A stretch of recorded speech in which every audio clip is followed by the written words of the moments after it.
Hello, thank you for clicking on this video to watch. This is the second part of my detailed home theater review. As I said in the first video, which there is a first video, it'll be linked in here somewhere on the screen. I shot like 3.5 hours worth of footage, so I broke it up into two parts.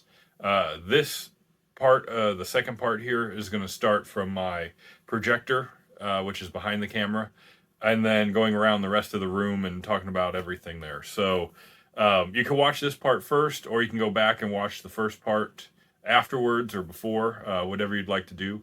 But this is another long video, so go ahead and hopefully sit back and enjoy what I have here, and thank you for watching.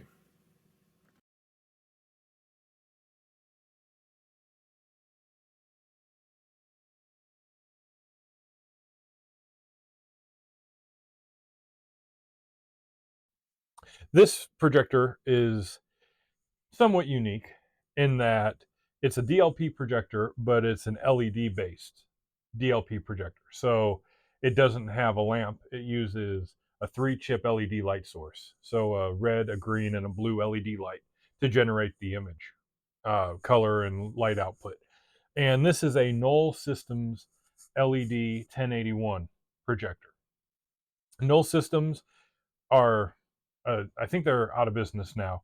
But at the time when this was made, which would have been somewhere between 2010 and 2013, somewhere in that time frame, uh, Knoll was a company that would take projectors from other companies that were already made, change the branding and the logo that was on it, and then resell it as their own. So this unit is essentially a Vivitech 9080 FD projector. It's basically exactly the same, just it would have had a Knoll Systems logo right here where this little hole is on there instead of Vivitech. And this was the second to last projector that Knoll Systems produced during that run. And the last one that would have come a generation after this, a few years later, would have been the Vivitech 9090, which is just a slightly upgraded version of this.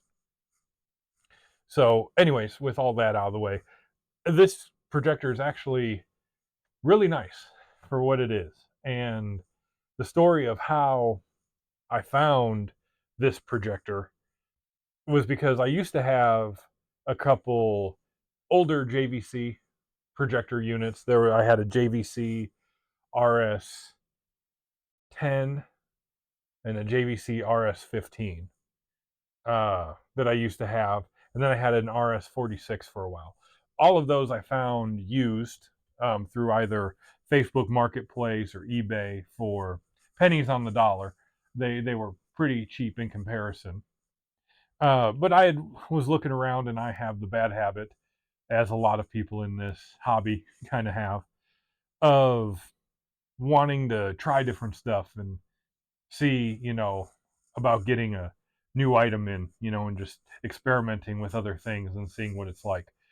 So I had a DLP projector way back in the day.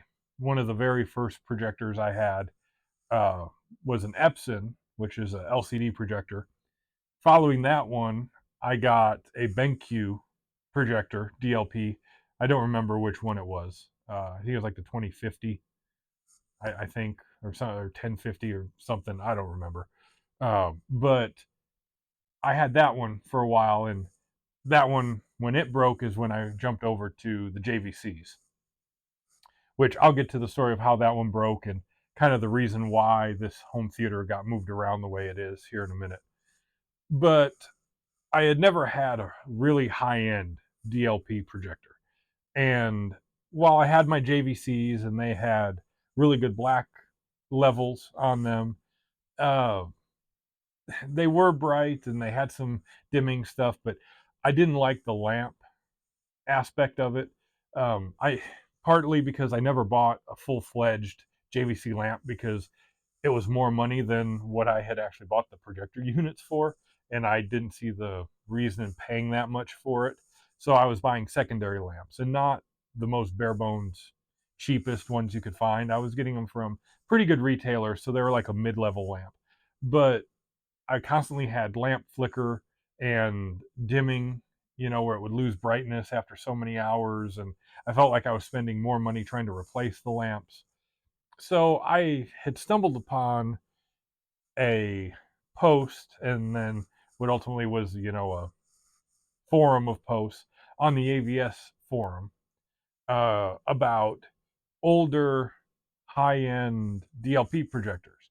So ones that were really expensive when they first came out, maybe 10, 15 years ago, that have now kind of gone off the radar because all this new technology of like 4K and the JVCs and Epsons and all this stuff have kind of like, and Sony's have kind of like taken over the market. So all these older DLP projectors that were really high end when they came out have kind of been pushed aside, and you can get them for next to nothing compared to what they originally retailed for.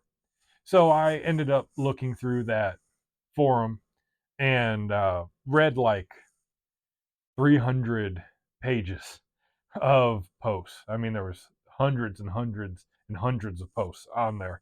And I ended up reading through that forum over the course of like 6 months, 8 months, and just reading about all these different people who had bought one of these. And um, I finally came across a listing back in, I believe it was July or August of last year on eBay for this projector. And I sat and pondered the idea of buying it, for several months. And then I believe it was in October or November of last year is when I actually pulled the trigger. The listing was still up, and I messaged the seller to make sure it was in working order and, kind of discuss things with him about it, and ended up buying it. And I ended up getting this for, it was like 550, I think, with taxes and shipping all in on there. And this unit and its Vivitech counterpart, when it first retailed back in the early 2010s, was like somewhere in the range of $10,000 to $15,000. This was an extremely high-end, top-of-the-line projector back then. So I got it for a fraction of the cost of that. And I got it here and set it up. It's been in perfect working order, no issues. It is missing the little badge that would go right there. And it didn't come with a remote, but that didn't really bother me because I have a Logitech Harmony that I got used like a year or two ago that I was able to program to get this to work. So once I did that, it was perfectly fine. It didn't matter to me that it didn't have a remote. And it's been great. One thing you will kind of notice, it might be hard to see on this camera, but you'll probably see it on the B-roll footage. I have an ND filter in front of the lens here.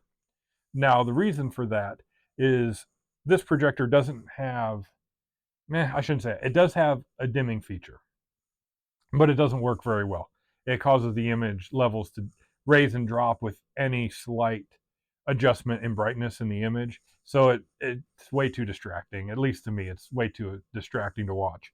So I bought an ND filter because since this is an LED unit and it's only 700, 800 lumens, maybe 600 on the very lowest, because there is like 7,500 hours on this unit.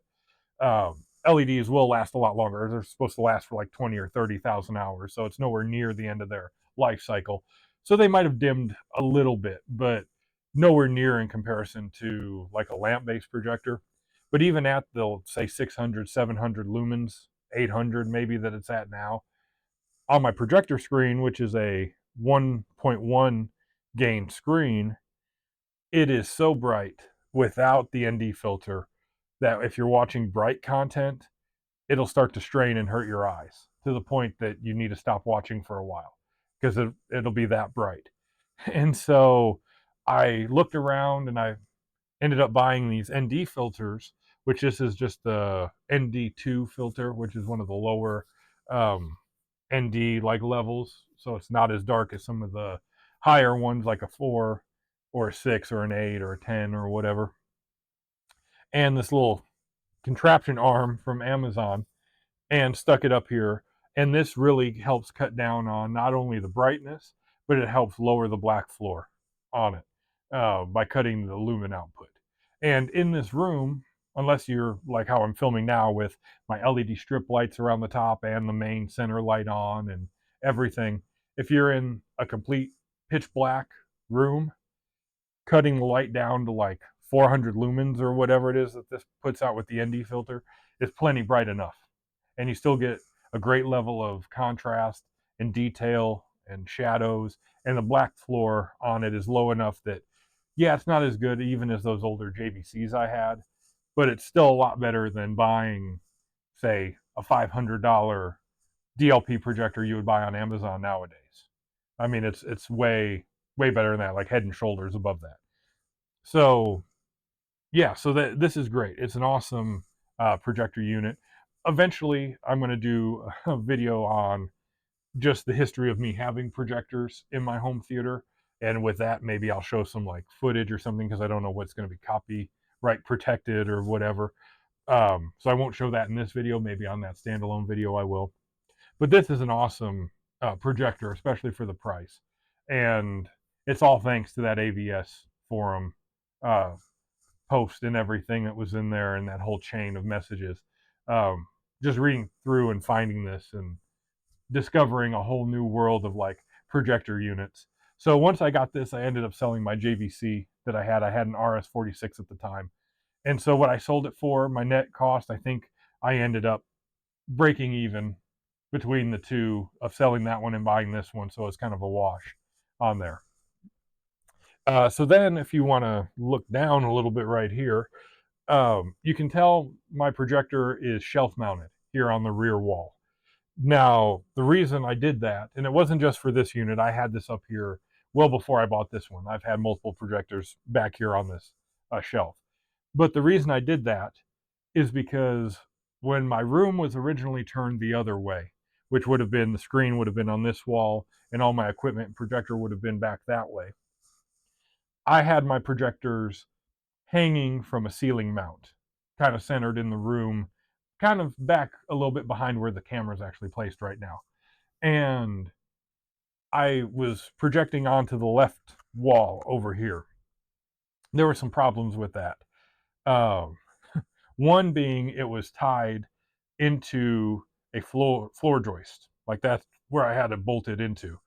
And right above where my theater room is our front door entrance with our main hallway, and then to the left, back kind of over in this section where I'm standing and the projector is sitting, this is our dining room and kitchen area. So outside of our living room, this area right in here gets the most foot traffic of any place in the house. And when I had the old projector hooked up with the ceiling mount just into the floor joist, anytime someone would walk, even if they were walking as far back as into our kitchen or our living room, way back over that way, it would cause vibrations and it would shake the projector. And it would make the image bounce around so much that it was unwatchable. It would give you motion sickness and you just couldn't concentrate because the image was bouncing around so much. And I tried a whole bunch of different options to try and, alleviate that, but barring tying, like putting in all these different boards to tie the joists together and all that crazy stuff that I had no intention of doing or no experience enough to do something like that. I decided just to leave it the way it was. And I dealt with it and I, got it to where I could use it if no one was home or if everyone was going to just kind of be sitting in the living room or in bed at night. If it was late and people were sleeping and no one was up walking around, I would use it. And that's kind of how I operated my home theater for a while. Well, one of the problems that came with that, which is the whole reason why we turned this room the way it is, coupled with when I talked previously about the shelving falling off the walls with all my equipment and records and stuff, which if you haven't seen the first part of the video, you can watch that and I'll explain what happened there. What had happened with the projector is I had a very cheap mount that was hooked up to that floor joist. And so every time people would walk, it would shimmy and shake that projector around. And eventually, after however many days or hours of it shaking, the image would have moved off the screen. And so I would grab the projector and just turn it back, left or right to center it back on the image, on the screen. And me being a dummy, I didn't always tighten all the bolts and check everything to make sure everything was okay. I assumed it would have been, and I just would put it back. Well, over the course of several years of it shaking, me moving it, it shaking, me moving it, eventually one day I was sitting down here watching something or playing a game on the projector, and someone walked by up there, and the whole thing just came loose. The bolts they had undone themselves, came loose and completely fell and crashed to the floor, completely destroyed the projector, ripped a bunch of my cabling because I have all my HDMI cables and stuff running in the drop ceiling down through the drop ceiling, and I was extremely upset with it, and partly upset with myself for not paying attention to the actual mount to make sure it was working properly. And so that, coupled with shortly after, or maybe shortly after that, having all the shelving fall out of the walls was the whole reason we redid the room down here and did it the way it's done. So that being said, I made the conscious effort that the next projector I was going to buy, I was going to shelf mount on the wall, not to the ceiling. So this mount has been up here ever since that happened. And it's 3 of these real heavy duty brackets, like L brackets, that I got from, I think, Menards or somewhere. This black shelf on top is like a discarded cut piece of a countertop from Menards when I bought the shelves. I just bought it was just a big square. Bought just the one for a couple bucks. It was in there like scrap stuff by the cabinets. Bought it, brought it home, spray painted it a matte black, cut it to size, and stuck it up here, and then bolted everything into the wall. There's this middle one's in a stud. These two are anchored in with real heavy duty, like 100-pound wall anchors. So this thing's not going anywhere. I mean, it'd take a lot. I'd have to like physically rip it down myself to like rip this out of the wall. And I did that on purpose so that the projector wasn't going to fall down and we'd have another issue like I did with the one mounted to the floor joist. And it's a good thing I did that too, because the older JVCs and stuff I had were maybe 10 pounds, 12 pounds, 15 at the most in the weight. But this unit right here, this is like a 30 to 40 pound projector. So it is way heavier than those JVCs. And I'm glad I built this the way I did, because it can easily support this weight without any issue. And I don't have to worry about it falling down. And since it's bolted into the rear wall, not into the ceiling, people can walk and run. And our cats and our dog, we've got a Rottweiler, he runs around upstairs. This has never shook the image once with any of that. So I'm extremely happy for putting this in here. And this will definitely be a mainstay in this theater room as long as I have it to put the projectors. So anyways, yeah, that's kind of a rundown here of this projector unit. Like I said, I'm hopefully going to do a series of like the history of my projectors, history of my home stereo, history of my speakers, whatever, and kind of go through just kind of my history of having those specific items in my home theater. So I'll get into more details and stuff about this then. But anyways, that's just kind of the, you know, kind of, I'm sure not short. I'm sure this is probably like 15 or 20 minutes, but description of this stuff here. And now we're going to get down and pan over to the corner, and then we'll go down the other side of the wall. So we've moved down a little bit from my projector on the back wall, and we'll talk about the corner that's right here before we start moving down this other side wall. So first up there, this is like what was in my first part of the video before I split it up. This is my left rear surround speaker. These are the Polk Audio FXI A4 speakers. As I said in my first part of this detailed home theater tour video. These speakers, I originally had the A6s, which are a little bit bigger. I ended up selling those and using these A4s because I felt the performance didn't really improve much uh, versus the A4s to the A6s for what I'm using them for. And since they were bigger, they took up more space, and more so over there where my cabinet is, they were so big that they were kind of sitting on top of the cabinet and not really hanging on the wall properly. So I figured it'd be best just to sell them because I could get more money for those and then just keep the A4s. And as I said in the first video, if you didn't watch it, these are bipole dipole speakers, which normally aren't the go-to speaker nowadays. They're more predicated on front firing, just monopole style speakers.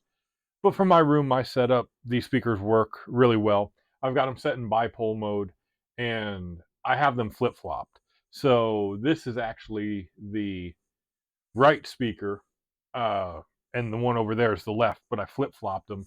And I did that so that the main woofer and tweeter that's on this, which is on this side, is firing towards the seating area. And then the one on the opposite side over there is firing in towards the seating, where normally these would fire outward to the outward wall to try and get reflections. And I wanted it the other way, and I feel like it works really well. So anyway, so that's the speaker. And then moving over, I've just got this little shelf in the corner here with just some random stuff. These two WWE fanny packs were from the WWE Loot Crate that they did a few years back before it got discontinued. Um, they're just neat. You know, you would get a Loot Crate full of different random items of stuff. And so we got a couple of these title belt fanny packs, and I just thought they were kind of neat, and I just shoved them up there. These are kind of the older designs. They've kind of changed the color schemes and stuff a little bit on them, and debuted a new belt, you know, in the last year. But they're still just neat, kind of fun. And when we went to the wrestling events, my wife or my sister-in-law would normally wear one of those to put all their stuff in. So instead of taking a purse, they had that. Underneath it, this is just a kind of weird Nerf uh, laser tag gun. I found it at a thrift store. I just thought it was kind of neat. It does, you know, turn on, I think, if I can figure out. Maybe the batteries are dead. But it is kind of neat just to have. Here we go. You know, it's just kind of a neat little thing, and just kind of neat, little sci-fi kind of thing to sit in here. And it's orange and blue, which are the Chicago Bears colors, and orange is my favorite color. And it's just kind of neat. I only got it for like $1 at a thrift store, so I thought it was kind of cool just to leave in here. And then underneath that is this lunchbox. This came with the special edition Jurassic World Blu-ray set that we got back a number of years ago when Jurassic World first came out on Blu-ray, and it had the Blu-ray disc and this little tin with it. And I just thought it was cool. For a while, I used to have this on the other shelf when the room was the other way, on the shelf with the concessions, and I had all the candy bars and stuff in it. And then when we flip-flop the room around and I have the standing bookshelf for the concessions, I decided to put this back here, and this just has a bunch of random coasters and things that I've gotten over the years inside of it, and it just kind of sits up here.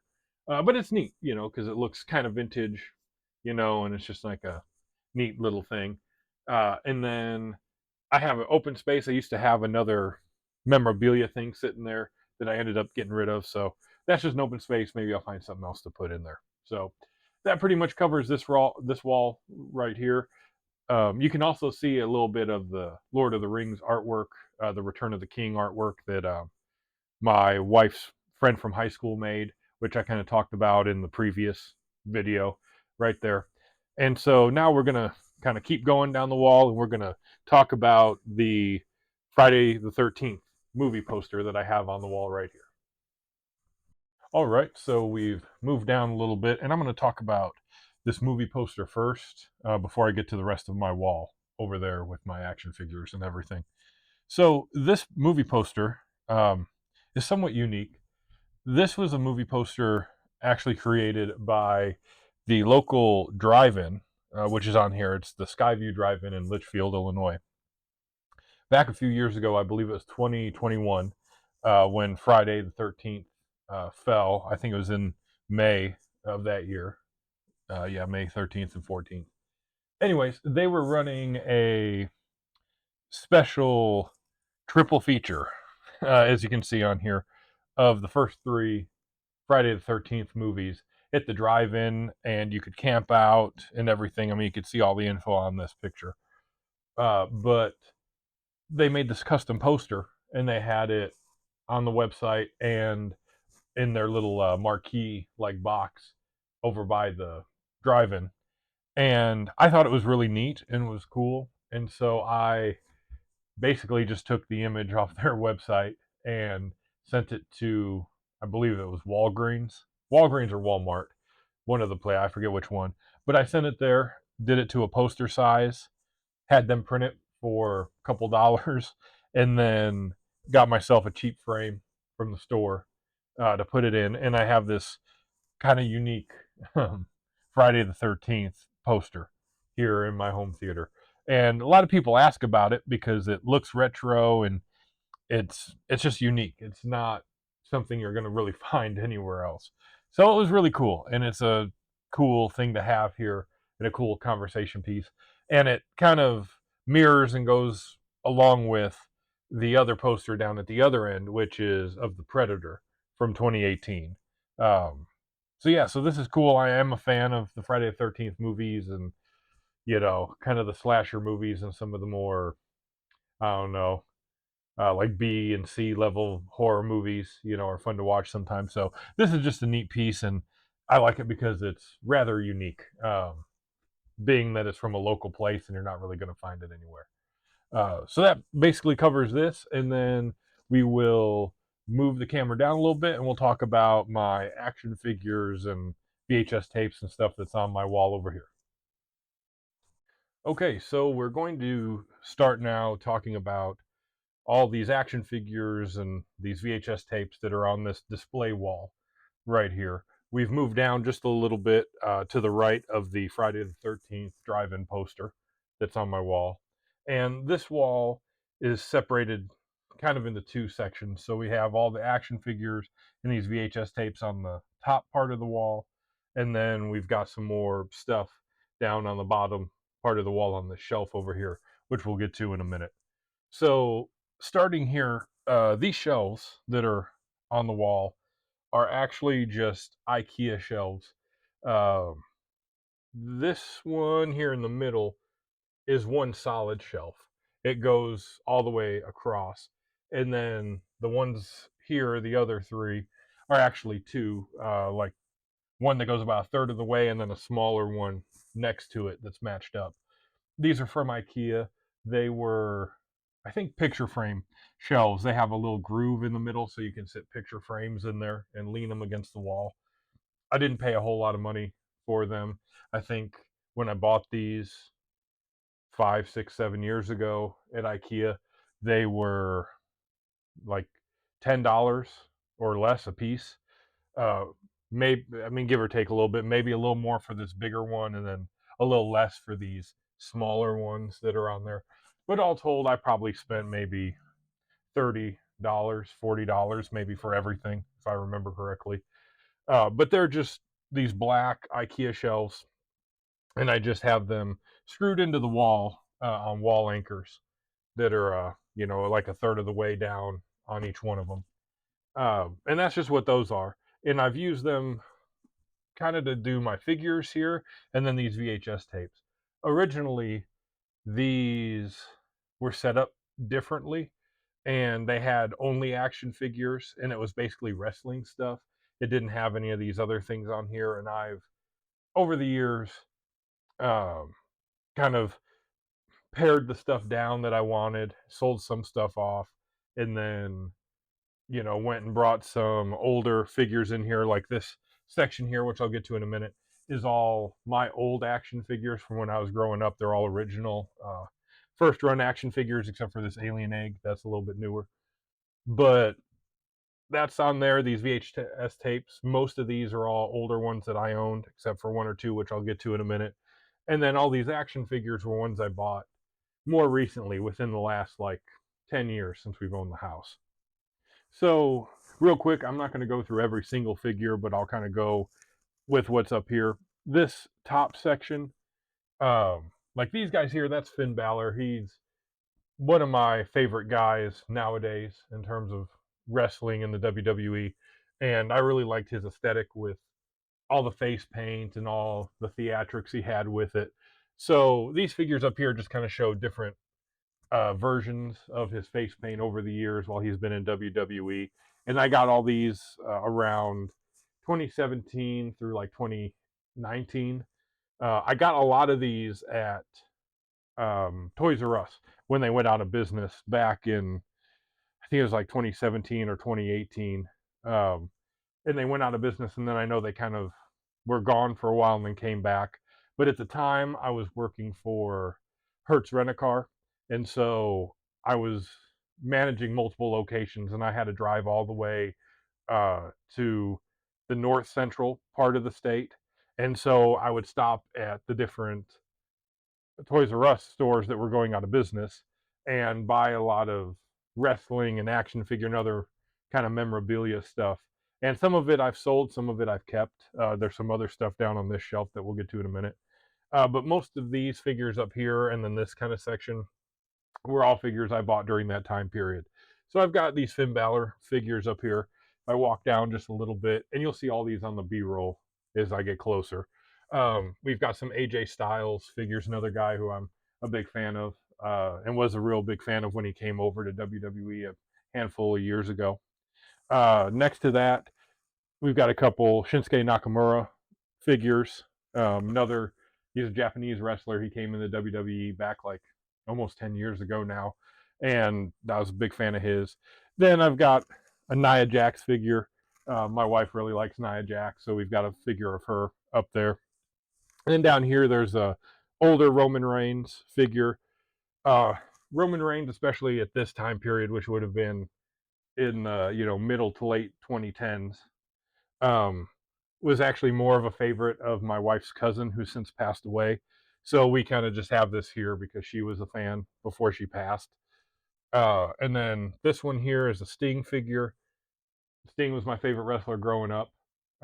He probably still is my favorite wrestler of all time, just because I have a lot of like memories of him when I was little.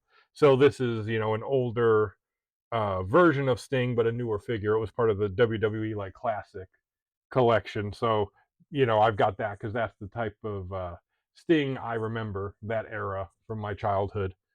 And then there's an Asuka figure, another Japanese female wrestler who came over, who I really enjoy.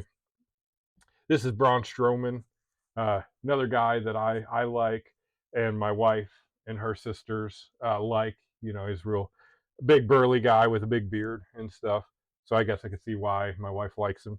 And then this is an old Sting figure from the 90s that I got when I was younger. This was right at the beginning of his like Crow phase, where he was acting like the Crow from the movie. And then this is a Finn Balor figure I got for my birthday a handful of years ago. My sister-in-law got it for me. This is their Masters of the Universe collection. So this is Finn Balor designed to look like the old 80s Masters of the Universe figures, which is pretty cool. And then this figure here is it's like a metal figure. It's not really posable. He's kind of just stuck in that position. But again, that's a Finn Balor figure. And then I've got a couple Funko Pops of Braun Strowman, Finn Balor, AJ Styles, Shinsuke Nakamura. I'm not big into Funko Pops, but again, these were on clearance at the time when the Toys R Us's were going out of business, so I bought them.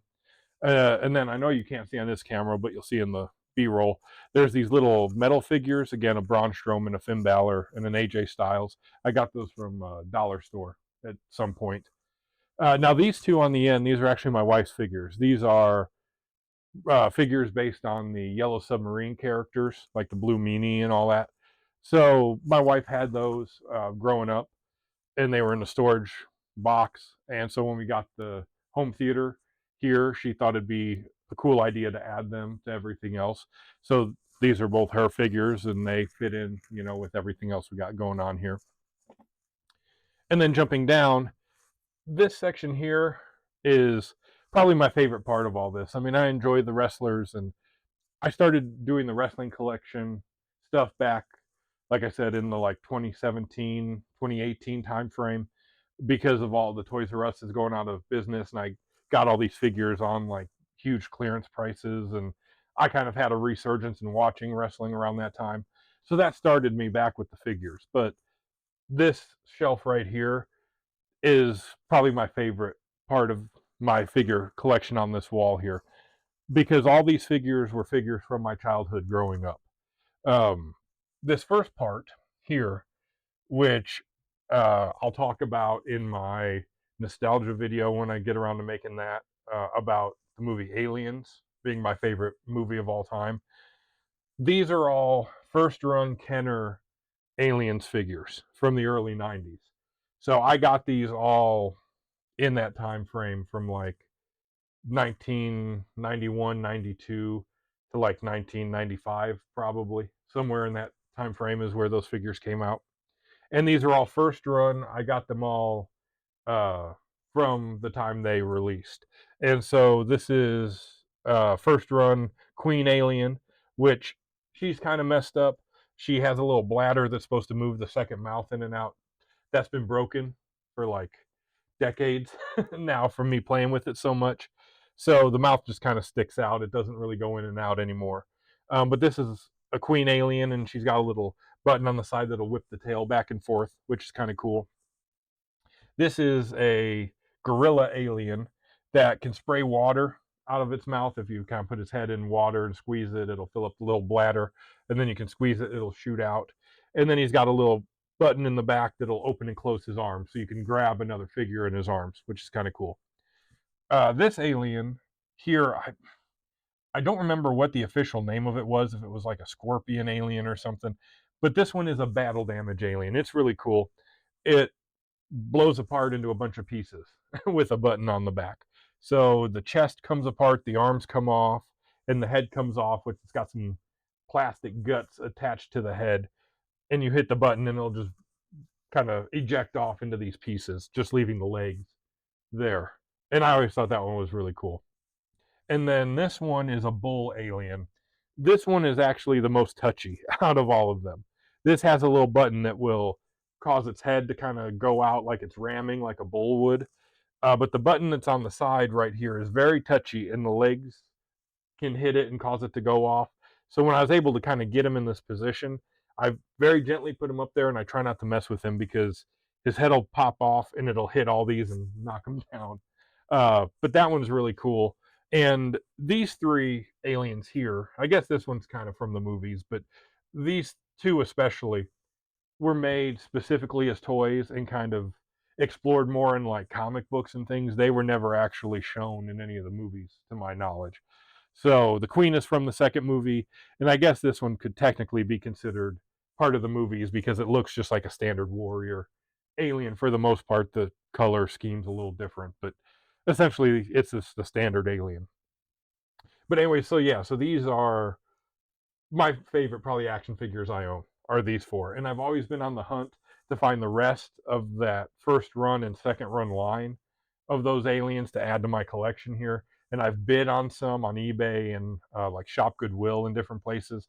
And they always end up becoming more than I'm wanting to pay for them. I mean, I enjoy them, but I'm not willing to spend like $100 or more for a handful of these action figures. I mean, I like them, but I don't like them that much to spend that much money. I'd like to find them at a reasonable price and put them up here.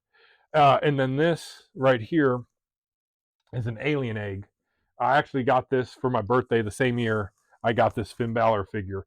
This is during the re-release of all the Alien and Predator figures that Walmart and some other places did back. I think that was right before the pandemic, so probably like 2019. But this is just a alien egg, and it's got some weird alien like goo on the inside.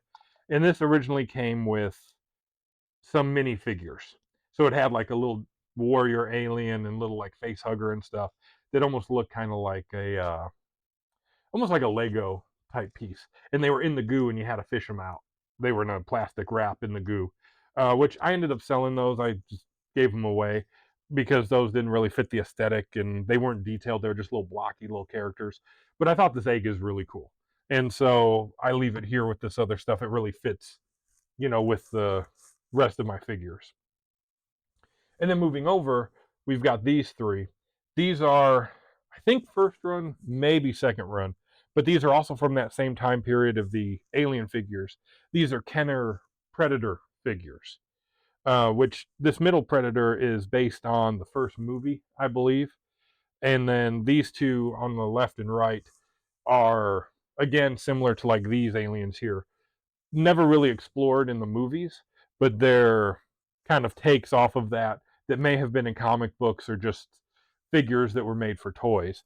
But these are all Predator figures from that same time period, from the early to mid 90s. And these guys originally had the little mask that the Predator wears that would fit over their head. Over the years, I have lost those. I lost them before we ever even bought this house. I mean, I probably lost them back when I was, I don't know, in my teenage years at some point. If I had those, I would have them on or have them sitting here, but I've lost them. Again, I'm always on the lookout through eBay or Facebook or Shop Goodwill to try and find more of these figures or the accessories so I could put them back with it, but I've never been able to find them. And when I do find a lot of that stuff, again, same as the Alien figures, they get to be so expensive that I don't want to pay that much money for them. And then to the right of that, we've got these four Terminator figures. And these are all, again, from this same time period as the Predators and the Aliens. These are kind of just random figures that were made based off of Terminator 2, I believe from Kenner as well, that had the movie license. And these are not in any of the movies or canon in any way that I can remember. I believe they were just made for toys, versions of the Arnold Schwarzenegger character.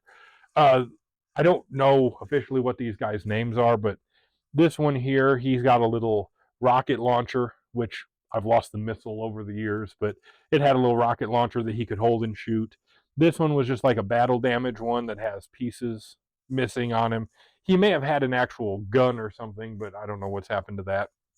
This one, his arm goes in and out. I don't know if I don't knock him over. His little arm goes in and out, and you could shoot a little torpedo thing out of it, which is pretty neat. And then this guy actually had a replaceable head and a replaceable arm, which I've lost the other head and arm that would go on there. But he had a head that was normal and then a head that had damage to it, so you could see the endoskeleton underneath, which is what's on there now. And then he's got an arm that you could have had a normal arm, or you could take that off and put the one that's on there that's got damage, and it's got a little spike. That it's got a thing on the inside, you could flick it, and a little spike would come out the front of his arm. When I look back at these are kind of interesting figures for kids, marketed at like 10-year-old, 8 to 10-year-old kids back then, given what they were and the content it was based off of.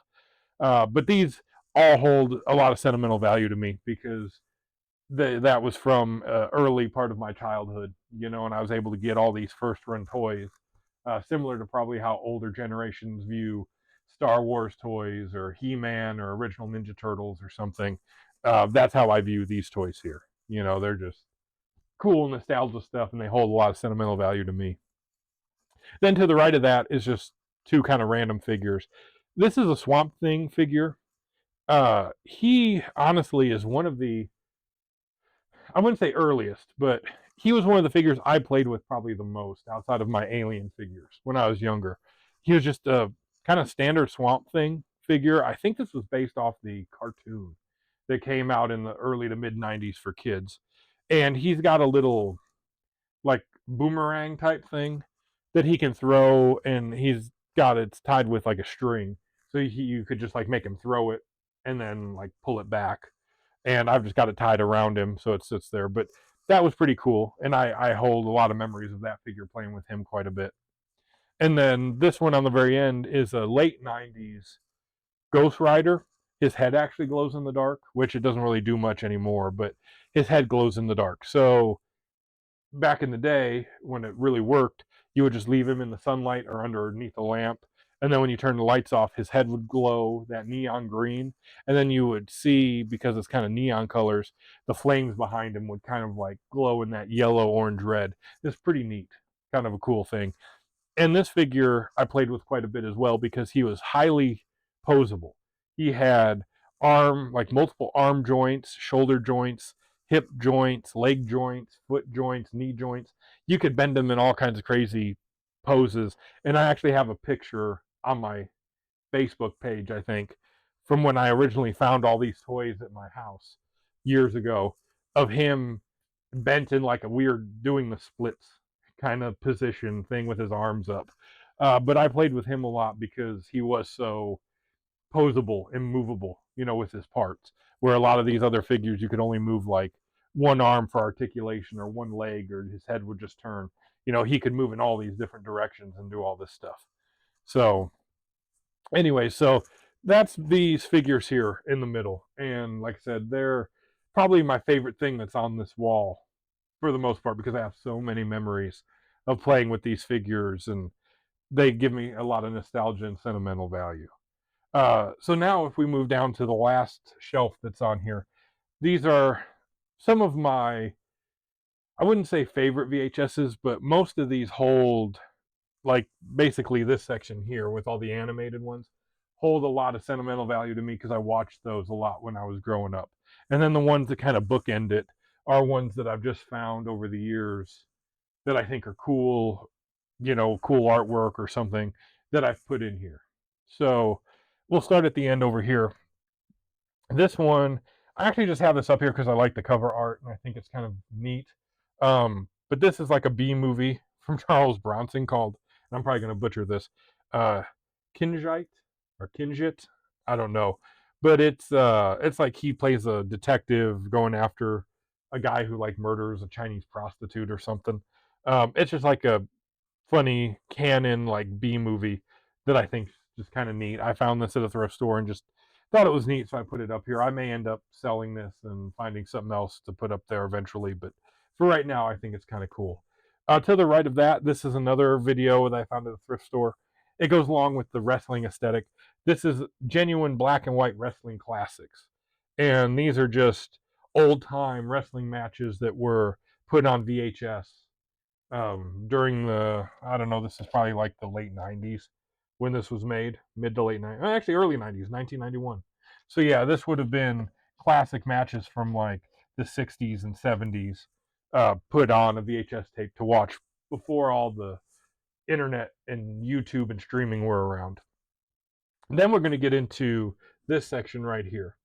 These are Marvel video animated uh, VHS tapes. I've watched these so many times in my life. I've watched them so many times. I got most of these from either my grandmother got them for me. I know for a fact she got me this one, and I can vividly remember the day I got that. But she got me these, or my mom had got me these. But a lot of these are, in the case of like Captain America, Hulk, the Spider-Man, and I don't think the X-Men so much, but the Spider-Mans and Captain America and the Hulk, they were reproductions of the old time like 60s Marvel animated TV shows, 60s or 70s. So they were old cartoons that used to play, I believe, that used to play maybe in syndication or something that Marvel put on VHS tape. So we have a Captain America, we have an Incredible Hulk, and then we have these two Spider-Man ones. And like I said, I remember watching these so many times. This one in the middle is a RoboCop one. This is based off the RoboCop cartoon series. I believe this is just one of the episodes from the cartoon series that was either in the late 80s or early 90s. And I watched, out of all of them, I watched this one the most. I watched this and I have more early nostalgia memories of watching this RoboCop cartoon than I do watching the original movies, from like Paul Verhoeven and that starred Peter Weller and all that. I remember watching these cartoons, and specifically this tape, so many times. And then it wasn't until I got a little bit older that I finally discovered what it was based off of and realized that the cartoon was made for kids, but the source material was not, you know. But yeah, so I remember watching that quite a bit. These two Spider-Man ones, I don't know how I got that, but this is a Doctor Doom one, as you can see as I do the B-roll of the cover. But I remember this A Firestar Is Born VHS tape so vividly because I was at my grandmother's and grandfather's house. This was their old house that they lived at when I was growing up before they moved to a different house. And I was in my grandfather's little, I guess what would have been considered at that time, the early 90s, his man cave. He called it his den. But he had a room at the end of the house similar to like this that had his own TV, all his little collectibles, and all that stuff. And now that I think about it, that's probably where my earliest memories and wanting to make a room like this comes from. But it was his little den area, and my grandmother had bought this for me at a store. I don't know where, but I remember watching it for the first time. I was there in that den area by myself. My grandfather was away, probably still working at the time. I think he hadn't retired yet, and I was just home with my grandmother. And I was probably, I don't know. I don't even know if I was 10 years old at that point. But I vividly remember watching this one with a Firestar and its X-Men and its Spider-Man mixed in with it. And I can almost remember scene for scene this whole thing of the Firestar character and everything. But I remember I watched that VHS, this specific one, so many times over the course of that day or that weekend that I was there. Just on loop, on repeat, just over and over and over again. So I vividly remember that. And then this one, like I said, was a Doctor Doom. I remember watching that quite a bit. And this one, the case is actually quite beat up. It's got a bunch of damage to it. I believe this is the oldest one. I think this was the first one I got before I got the rest of these. And then this is an X-Men one, which I remember as well watching quite a bit based on. I think this is about, I think, Kitty Pryde and different stuff. This might be based off of one of the original comic books that's in there. But these are really cool. And then moving over, so I don't run on too long about this, there's 4 tapes here and then one down there, which we'll get to on the next section. These are reproductions of the original Johnny Quest VHSs. The VHSs were reproductions of the original cartoons that Johnny Quest had back in, again, the 60s or 70s, when they were rebooting Johnny Quest for Cartoon Network in the late 90s, which is what the movie down there is. And I remember watching all these. I actually got these from my uncle, my mom's oldest brother. Gave me these because he's the guy who was real big into comic books and different stuff. That got me all my comics, or most of the comics that are in that box on the other side of my home theater that I talked about in the first video. He's the one who got me all these VHS tapes of Johnny Quest because he wanted to get me into that before the new Cartoon Network series came out. And I remember watching these quite a bit. And at the time didn't know what Johnny Quest was, but then realizing he's kind of like a younger James Bond type character, you know.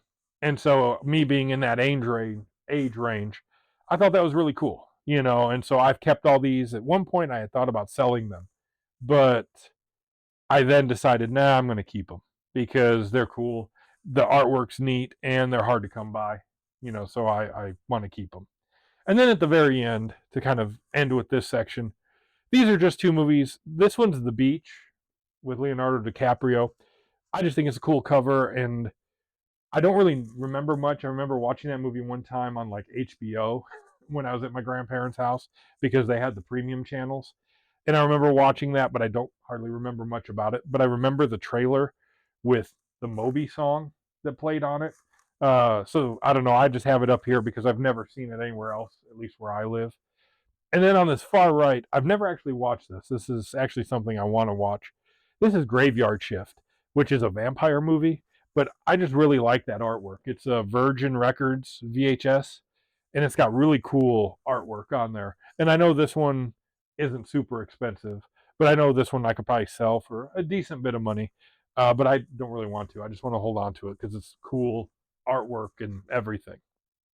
So, anyways, to kind of wrap up, that's what's on these shelves up here. And so, what I'm going to do now is we'll kind of cut down to the shelf that's underneath, and I will talk about what's on the shelf down there. Thank you. Okay, so we've moved down from all my action figures up here, and then we're going to talk about these shelves. And I'm going to do this in two parts. The way my room is set up, and I don't want to push my couch and stuff out of the way to get over here. I'm going to do this section first, and then you'll see kind of a cut, and I'll flip over and I'll do this side. But these shelves here have just some more kind of random stuff on it. These were shelves I bought off Amazon number of years ago. They're just the cheapest little screw-in plastic pipe kind of shelves. So these railings that are in here are just little plastic pipes that you just screw in with little knobs on the end and little feet at the bottom, and they screw into each other, and then you just have the shelves in between. I just found the cheapest one I could get that came in black, so it wasn't a conflicting color. And even though these are like silver, supports on here, doesn't really matter. It would have been nice if they would have been black, but the silver works as well because I've got some other silver kind of stuff here in the home theater room. But anyway, so starting on these shelves, this top part up here has just some more random memorabilia stuff. At the far corner, you'll see that's a crate creature that's in there, the snort hog. I just found him at a thrift store actually last year sometime, back in like the spring or summer of last year. And he's just kind of neat. He's just like a weird, gross creature. You can push buttons and stuff on him, and boogers will come out his nose, and he'll make all kinds of like burping and farting noises and all kinds of different stuff. It's kind of neat. And then above him is, I don't know what those are actually called, but it's a dog that makes gross noises too. It'll make burping and farting noises. And you can put your hand in there and use your hand kind of as a puppet on his mouth to open and close to make all the noises. And then it's got a volume and pitch control on his collar on the side. So you can change how high or low pitch the noises are, how fast they go, how loud or quiet they are. It's kind of neat. It's all just gross stuff. And he's another thing I found at a thrift store for a couple dollars, and I just thought it was kind of funny and something neat to have in here. And then moving over, you're going to see these two WWF figures in the packaging, and then this Lou Albano WWF figure. I actually got those for my brother-in-law. He actually got me those for Christmas this past year. These are early to mid 90s WWF bendable like figures. They're still in the package. That's Goldust and Yokozuna. Again, neat kind of things, and he knows I'm a wrestling fan, and he was always on the lookout to find some fun stuff like that. So he got them from like a comic book store by where him and my sister-in-law live, and so he got me those, and he also got me this, which is Captain Lou Albano WWF. This is like a Premiere Series line. This is also from, I haven't looked it up. I don't know, the late 90s, maybe early 2000s. But he's like standing there with this little stage thing behind him, which is pretty neat. And I mean, I've never been a huge Captain Lou fan. He was kind of before my time of really watching WWF. During his time period, my dad and I were more WCW wrestlers. So how I mentioned like Sting and guys like Ric Flair, and stuff like that were more what I was into at that time. But it's just a neat figure. It's cool to have, and I know it's vintage, so it's just neat to have here. And then if I back up, you'll see right here, this is a Chicago Bears singing and dancing figure that I ended up getting from a thrift store a couple years ago, 4 or 5 years ago. I'm not going to play it because I don't know if it's copyright infringement and it's kind of loud. But you push this little button here, and he'll dance and he'll sing the Monday Night Football song from Hank Williams Jr. on it. But it's just a neat little thing. Again, found that at a thrift store for a couple dollars, and my wife told me to get it because I was kind of hesitant And she just said, "Oh no, get it. It's a neat little thing to have." So I did. Going straight down to this next shelf, you'll see this first. This is actually a sealed book or set of books. This is a box set. This came out, oh, what year is this? 2016. So almost 10 years ago. But this is a sealed box set of the Jedi Path and the Book of the Sith, which are in-universe books that are supposed to talk about each side of, the Star Wars Jedi like stuff. So, for the good and bad, the light and dark. I got this off of Shop Goodwill.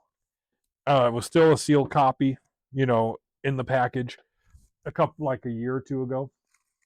And I originally thought about selling it because these still brand new in the package sell for quite a bit more than what I actually paid for it. But I just think it's cool. I do like Star Wars. My dad's a big Star Wars fan.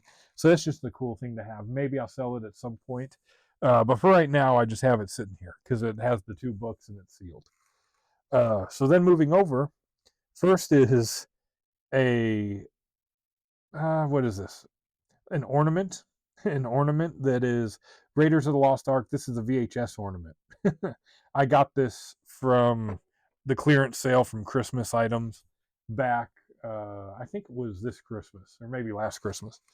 But I got it when all the ornaments were on clearance at Walmart, and I just found that one there and thought it was neat. I just took the little hook off of it and set it there. But it's kind of cool because this is the VHS tape that my family had growing up for Raiders of the Lost Ark.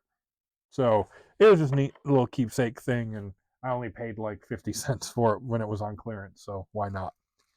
Then behind it, so as I was alluding to earlier with the Johnny Quest VHS tapes, this Johnny Quest versus the Cyber Insects was, I believe, their reboot series for Johnny Quest back in the 90s.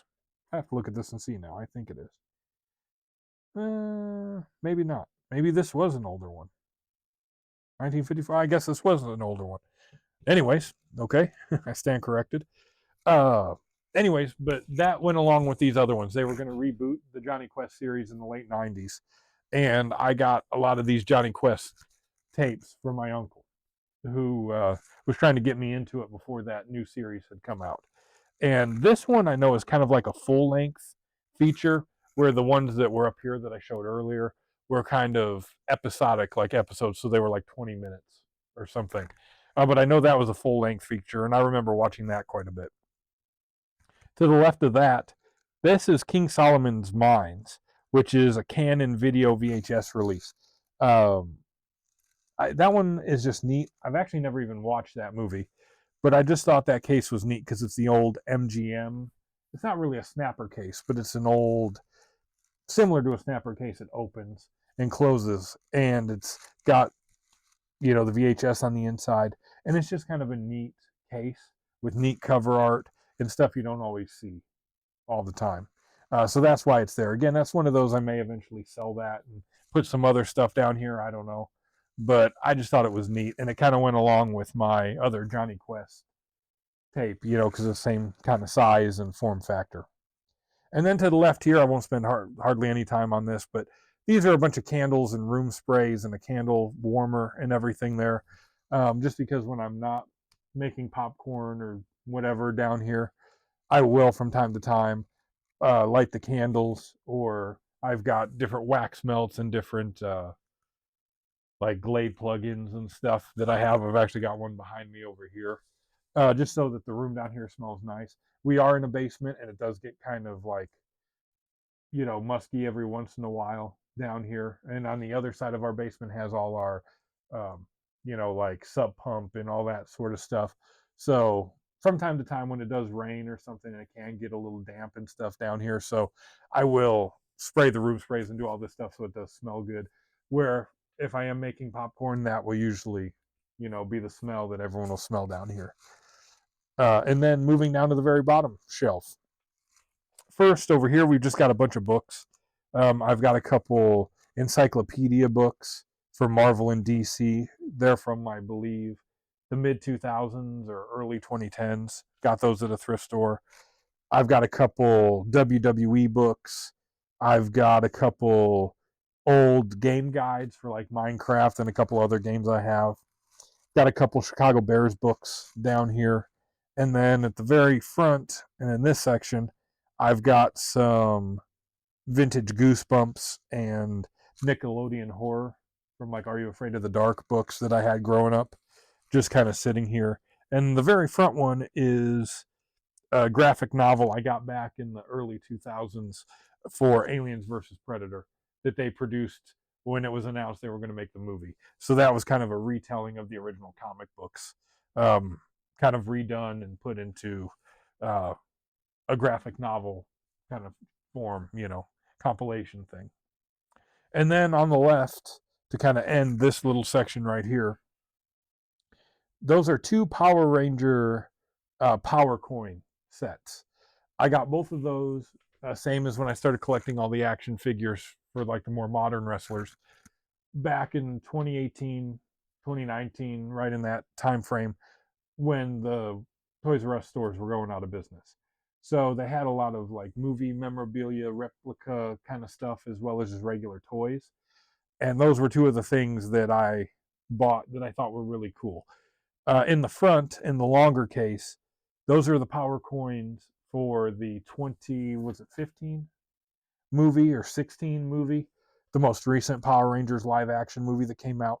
And if you flip that open, all the coins are in there and they look kind of like rocks. And you can open it and hit the button and it'll light up and you'll see the light shine through all the different power coins that are in there, which is cool. And, it's just a neat little thing. Again, I could resell that and probably get more than I paid, but I think it's kind of neat.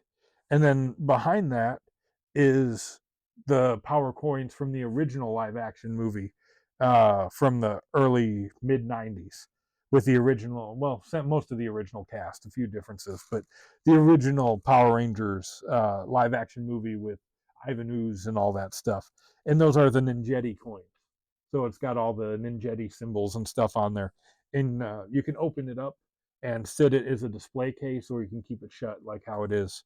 And originally I had these with other stuff in my grandfather's cabinet.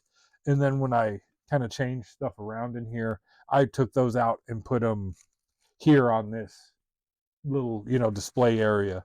And again, both of those coin sets I could probably sell if I wanted to and get more than I actually paid for them initially back. But I just think they're neat and they're cool things, and I've not really had an urge to sell them. So that kind of discusses all the stuff here. So then real quick, I'm going to flip around and we'll talk about this last little shelf that's on the end. Okay, so now we'll talk about this little part right here that's on the end of my other shelf, and this won't take too long. This is another just Amazon shelf. This is actually a corner shelf, and when my room was flip-flopped the other way years ago, I had this shelf in a corner, and it had some stuff on it. But then when we flipped the shelves around, or I'm sorry, we flipped the room around, I didn't really have a need for this in the corner because we have chairs and things put up against it. So what I did is I ended up just putting it against the end of this other shelf, and seemed to work out just fine. And so what I've got on here, this is basically like my charging station. So I've got my Xbox controllers up here. I have the standard one that came with my Xbox One X, and then I have a secondary one that I got off Shop Goodwill. This is just a special edition. This is like Titanfall or something. It has some, it's got designs and different stuff on there.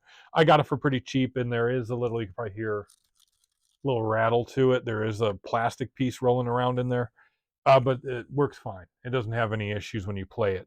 So, yeah, so I just have these up here as my charging like area. I do have down at the bottom a USB charger that's plugged in, so I can run a cable up, to charge these. I do have some battery packs, or I can just put batteries in there, which these two actually use these Energizer rechargeable batteries. So once they start to die, I'll put them on here and recharge them, and put like a battery pack or put just some generic ones in there, and then kind of swap them out as we go. The second shelf has that Energizer battery charger. It also has my Harmony remote that I got off of Shop Goodwill. I got this for like $10 plus shipping.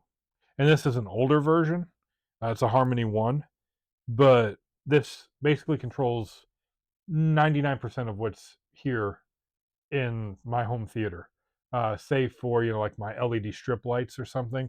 This controls everything on my equipment rack, all my CD player, my Blu-ray players, my receiver, the HD DVD player, all that stuff. Everything is run through this. My projector is on here. So this has been one of the best little budget buys that I got. And I've been able to program it and use it. And I just have this little charging cradle right on this shelf to charge it when I'm not using it. And then to the left of that, kind of sitting here behind this, is my Echo Dot. We use on Echo Dots for smart kind of connectivity here in the house. So my theater room lights on the LED light strip is connected through that, which I don't want to say it because I don't want to have people's stuff going off in the background if you're listening to this. But it controls the lights down here, and then we have other stuff around the house that's controlled by it. I can also use it as an intercom. So I have this one set as the theater room. So all the other rooms that have those, if my wife is up there or we have family up there and they need to get us and we're down here, they can just use it as an intercom, which is a cool feature. But you can also ask, same like anything, questions and different stuff. When my wife has a question about a movie that we're watching or something, you can just ask and it's right there. And then on the very bottom shelf, there's just a power strip back there that's plugged into this outlet. And then I've got a charging dock for my PS4 controllers, which the black controller I got with the PS4 Pro when I got it. And then this white and gray controller was another controller I bought off of Shop Goodwill. I actually bought it in a bundle that had like 4 or 5 controllers. 1 or 2 of them were damaged. I kept the white one, and then the other ones were just standard like black or like a red or blue color that I didn't want. And I took those and just sold them off and made my money back on it. So, yep, that's what's there. And like I said, I have a power strip and a little USB hub that I can run all my little wires to power different things from. And then way back over here, that's kind of out of the way, is another one of those. This is the Febreze plug-in that I have my different like Scentsy kind of stuff in there to make the room smell good when I'm not making popcorn. And then from there, we're going to talk about this stuff here, and then we'll get to the front of the room with the LCR speakers and the projector screen and all that sort of stuff. Okay, so we've moved over just to the right of all the action figures on the wall, and I'm going to talk about these 3 things first, and then we'll talk about this other poster. So these 2 boxes here have WWE title pins in them. These were from the WWE Loot Crate, which I mentioned earlier in the video when I talked about my little corner shelf with the WWE title like fanny packs that are over there. Each month, while we had that subscription service before it went out of business, you would get a different title pin depending on the theme of the box. And so I have up in this top one a bunch of the classic titles and some of the more current titles that were around at the time that came out, which just would have been the late 2010s, so 2017, 2018, 2019, right around there. Really right before the pandemic is when it went out of business. And then here as well, just some more pins of those. And these boxes are little like shadow boxes. I found those at a garage sale, and I paid like $1 or $2 for each one of them. And I just have the pins pushed in because there's, just a little board in there you can push them in, and just hung them up. And they're just up here, and it's like a neat little conversation piece. And it's fun to look at to see some of the classic belts and some of the newer stuff at the time. And they're just hung up on little wall anchors in the wall. And then underneath that is a framed control deck manual for the original Nintendo Entertainment System. I actually got this off of Shop Goodwill, and it was already framed and it was already in there. And I don't know if I overpaid or got a good bargain on it. I only spent like $10 or $12 plus the shipping on it to get here. Now, I know that frame is just a generic Walmart frame. It's only like $1 or $2 at the store, but I thought it was pretty neat. And some of these older game system items aren't that easy to find. And if you do find them, they're not in the best quality or the best shape. So I thought it was just a neat, fun little thing to get to hang on the wall, you know, for this old Nintendo system. This old original Nintendo, that was the first console gaming system I had. I had previously played on the Commodore 64 with my dad prior to that, which was kind of a gaming thing, but it was a computer. But the first console type system I ever played was a hand me down NES from one of my cousins who had gotten rid of it, and we inherited it somehow. But other than that, that's kind of what's right here on this little section. And then we'll move over and I'll talk about the poster on the wall and then the rest of the front of the room. All right, so we've gotten now to the front of my theater room, finally. This has my main LCR speakers, my projector screen, my subwoofers, and a little bit of decor and some stuff on here. The camera is set up kind of in a weird spot. My room is set up in such a way that it's kind of hard to get a good shot of everything in here. So you're definitely going to see B-roll come in of closer images of everything. So we'll kind of start over here on this left wall, which you saw before the poster for the Predator when I was kind of doing my left wall stuff here. This poster I got from our local movie theater here in town when the Predator came out back in, I think it was 2018. And I asked the clerk at the counter if they had any of these that they would sell to me, because they had this up in the Lightbox out in front of the building. And it was actually a black poster, but it had the same Predator logo with the skulls and stuff on it. And he said, no, they don't really sell that sort of stuff. And I was like, okay, well, that's fine. I just thought I'd ask. So we went in, we watched the movie. And then when we went to leave, the clerk that was at the desk pulled me aside as we were getting ready to leave. And he said, don't tell anybody, but I got the okay to give this to you. And he gave me this one, which was a secondary poster. It's orange instead of the black poster that they had in the box. And orange is my favorite color. So I thought this was great. And it's neat. I mean, yeah, the Predator is not the best Predator movie, but that poster I think is really cool. And it's a neat thing to have here in the theater room. So kind of going from there, jumping now over to the front wall. Up here at the very top, these are just some little decorations on these shelves. Those are two grizzly bears.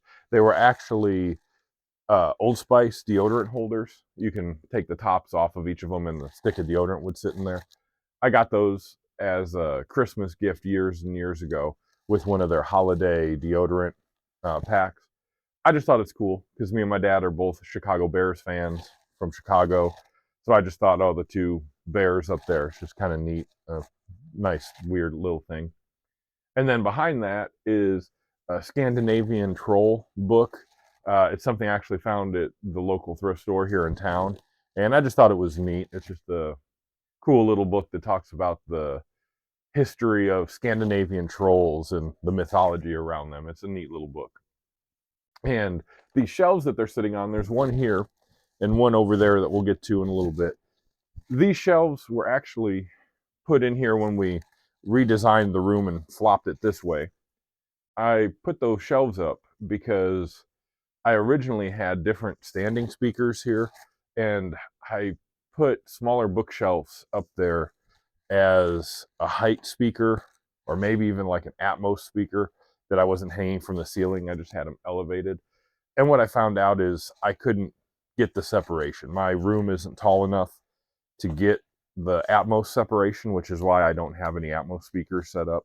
I experimented with it over the years, but it just didn't work. It just felt like it was one tall standing speaker over here, which was okay, but I felt like it was just a waste. And I sold those speakers and ended up using these shelves just for decor.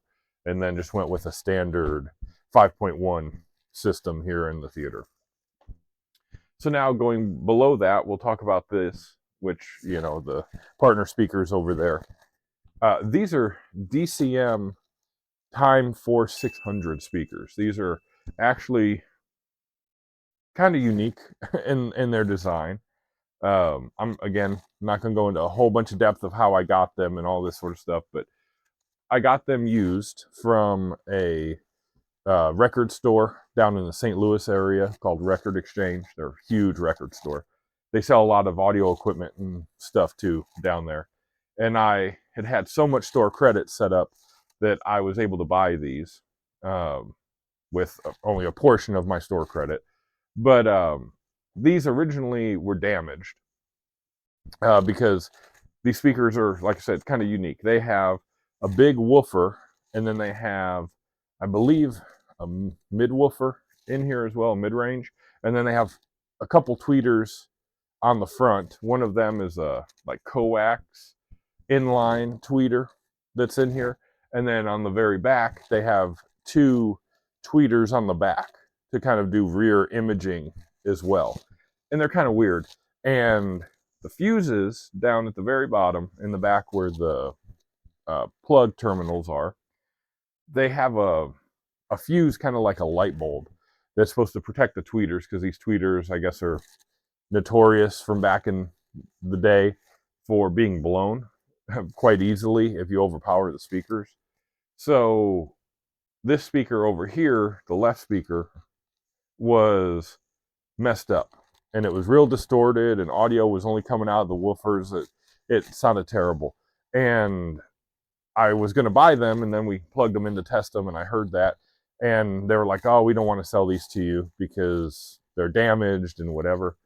So I was able to negotiate with the owner of the store to get the price down even more than what they were to buy them damaged.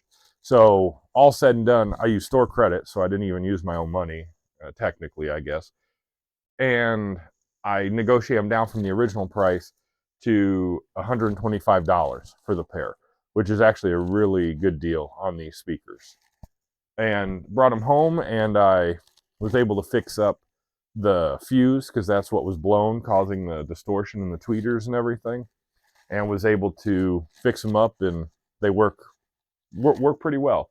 I have noticed, I do think, even though I fixed the fuse, some of the tweeters may be messed up, so I actually ordered through Parts Express some replacement tweeters for both speakers. So I think there's 6 total, 3 and 3 on there on each speaker, if I remember.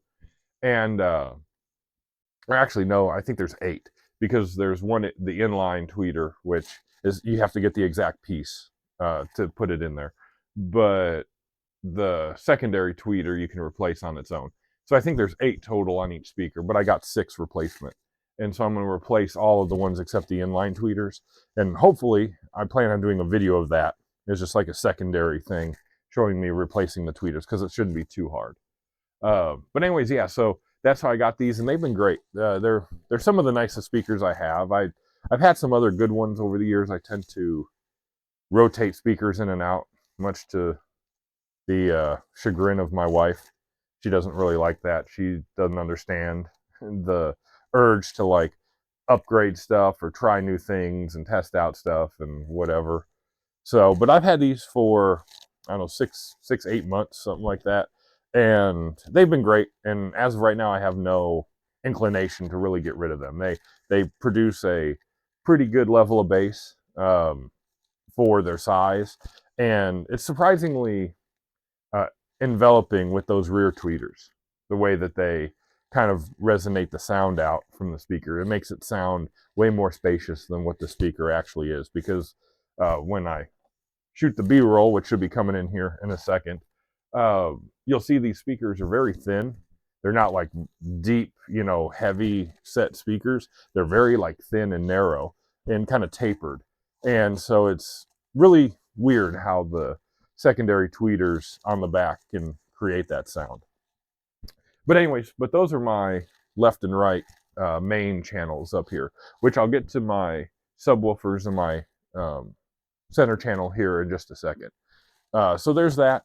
I'll talk about this real quick up here. This is my other shelf that had that other height speaker that I've gotten rid of. And this just has a couple decor things. This is a kind of, I wouldn't say famous, but a lot of collectors kind of know this sort of thing. This is a piggy bank from the Batman serial from 1989, I believe it was, with Michael Keaton's little Batman. It's a plastic bank. I got that from uh, a thrift store for like $1. It was there. I just thought it was neat, you know, and a vintage item to put in here. And then to the right, these are just some Harry Potter wands, replica wands that I got from a clearance sale at our local Walmart 5-6 years ago when they were remodeling the store. They clearanced out like 90% of their items except for like produce and food stuff to get rid of it so they could move the shelves around and remodel the store. And so when they were remodeling the toy section, they clearanced off like almost everything in the toy section that they had. And we got these for like, I don't know, they were like $1 or $2 a piece. They were mystery packages of just random wands from the Harry Potter universe. And you just opened it up and it was just a plain white box and it had a mystery wand on the inside, which I'm not a huge Harry Potter fan. My wife is more into that than me. So I don't even know whose wands these actually are, but we each got one and stuck them up there and just thought it's kind of cool, you know, to have. Okay, so now we're going to talk about the projector screen really quickly. Um, I got this off of Amazon. It was a warehouse deal. I bought it like 6 or 7 years ago.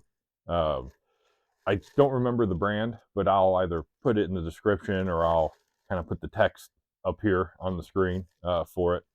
But I got it off of Amazon warehouse deals. It was a, you know, open box item. And originally when these were in production, they were a couple $100, not as high a quality or higher price as like an Elite screen. It was kind of a tier below that, but I only paid like $100 or something, and with Prime shipping, it was free shipping.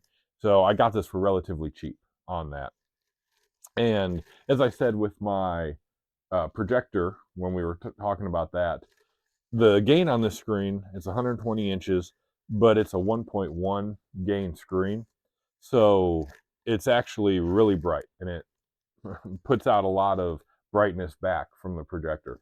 So when you have the projector on, you know, full blast with the full lumen output, this can be extremely bright, almost to the point of hurting your eyes if you're watching a lot of bright content on it.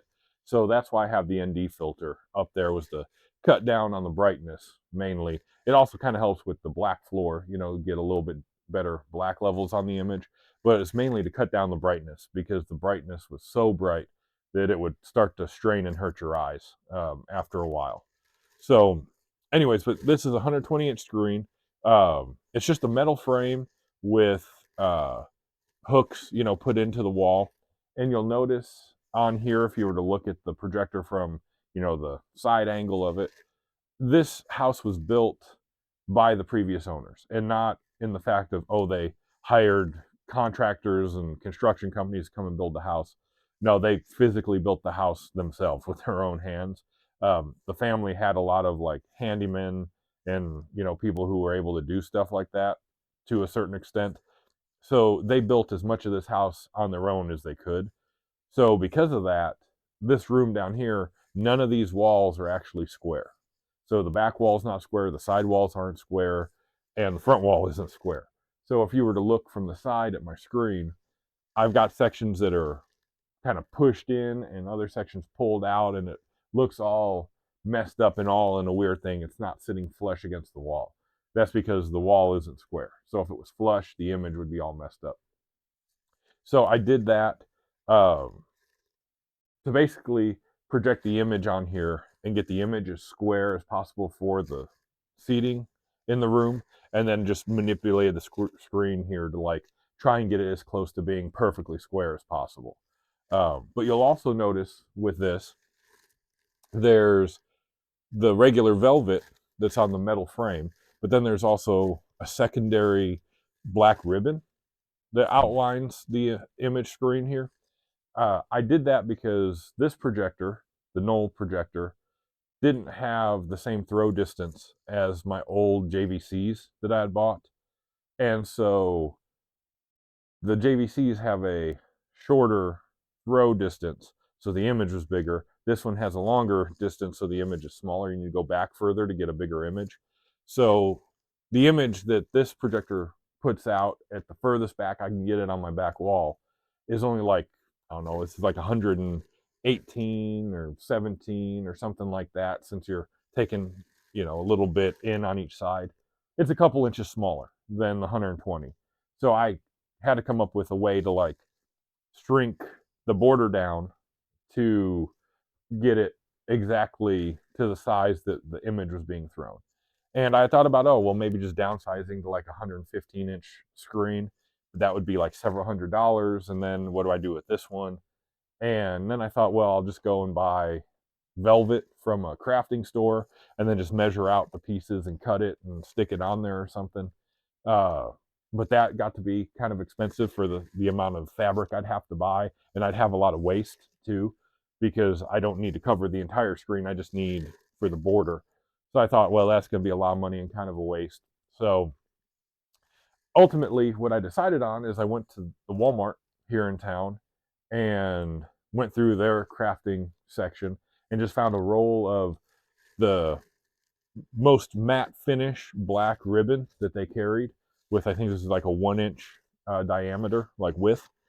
Bought like 4 rolls of it for like $1.50 a piece. So ended up paying like $6 or something, $7 after tax, and was able to get them, cut them to size. And since there's a slight gap between the actual border and the screen material on this, because it has hooks that hook onto a bar on the frame on all 4 sides to stretch it and make it taut. There is a small gap here, so I was able to just cut the ribbon to length. Just I ran it up here, on there, and then cut it, and then I'm able to just slide the ribbon just ever so slightly underneath the gap that's in there, and I was able to just throw my test pattern up here for the screen size, and just slowly put in the ribbon all the way around to match the perfect image size that this projector puts out from its distance. So I was able to put a perfect border on there on all 4 sides. I was also able to manipulate it a little bit, where if one side was a little bit uneven because of the wall, I was able to move one side in a little more, out a little more, to make it a perfect square. And it works great. I mean, it's an awesome little budget DIY hack for something like this. Even though the light is, I get, the B-roll footage up here, looks reflective and looks kind of like a metallic-y material. That's really just the camera and the light. It's actually quite a matte finish and really, blackens out any excess light to where you can't see anything. And I don't really have it set up to overspill much on there because I was able to perfectly line them up with the image. But it's a great thing, and then you don't have just the extra white screen around it that's not being used up. So that covers the projector screen here. So now we'll kind of cut for a second. I'll move in a little bit closer and we'll talk about the center channel and the subwoofers. Okay, so now we've moved down. We're going to talk about my subwoofers and my center channel here. First thing with my subwoofers, I have 4 of them. These are all the same subwoofer. These are the Polk PSW 108 speakers or subwoofers, I believe. And I got all these at various times, just from used deals, either on Amazon or Facebook Marketplace or eBay at different points. I started off with one, and then I got a second, then I got a third, and then I got a fourth. And when the room was kind of flipped around the other way, I had them positioned differently, where I kind of had them around in 4 like corners of the room and different things. When we remodeled the room down here and switched everything around, I didn't really have an area because of my equipment and where the seating was to put some of them at the back. It would just take up too much space. So I just spaced them out along the front soundstage here, and it works fine for the room. They're good budget subwoofers. They're not going to blow anyone away, with like whatever, some giant, like, couple $1,000 or multiple $100 subwoofer. But for the cost I paid on these, I paid like less than $100 for each one of them. They're great. They get down to like, I don't know, 30 hertz, maybe a little bit below that, comfortably before it starts to like distort and start like chuffing and stuff. So it's good enough, for my room. And I don't have a giant, theater room here. So it's not like I need huge, like, amounts of pressure coming out of those. But maybe eventually down the road at some point, it'd be nice to get some a little bit bigger subwoofers that can go a little bit lower on the sound. Um, but these are great for what they are. And you'll see I've got two here and then two underneath my left and right channel. And you'll notice these two have the grills on and the other two don't. The reason I did that is because one of them, I can't remember if it was the left or the right, had uh, a damaged little plug for where the grill goes in. And so when it would play, you'd get a tone that would come through there. It would rattle the grill. And so it would be distracting. And so I decided I'm just going to take the grills off, the two on the left and right, and leave the grills on by the center. That way they look a little bit different, but also, are looking the same. I wouldn't just have one random one without it. And then this right here is just a small little shelf I got off Amazon. Doesn't really get used for anything. It's just kind of sit there to cover up the wires hanging in the back. And then above that, this is my center channel. I bought that off of Shop Goodwill. That is a Boston Acoustics VR10 center channel.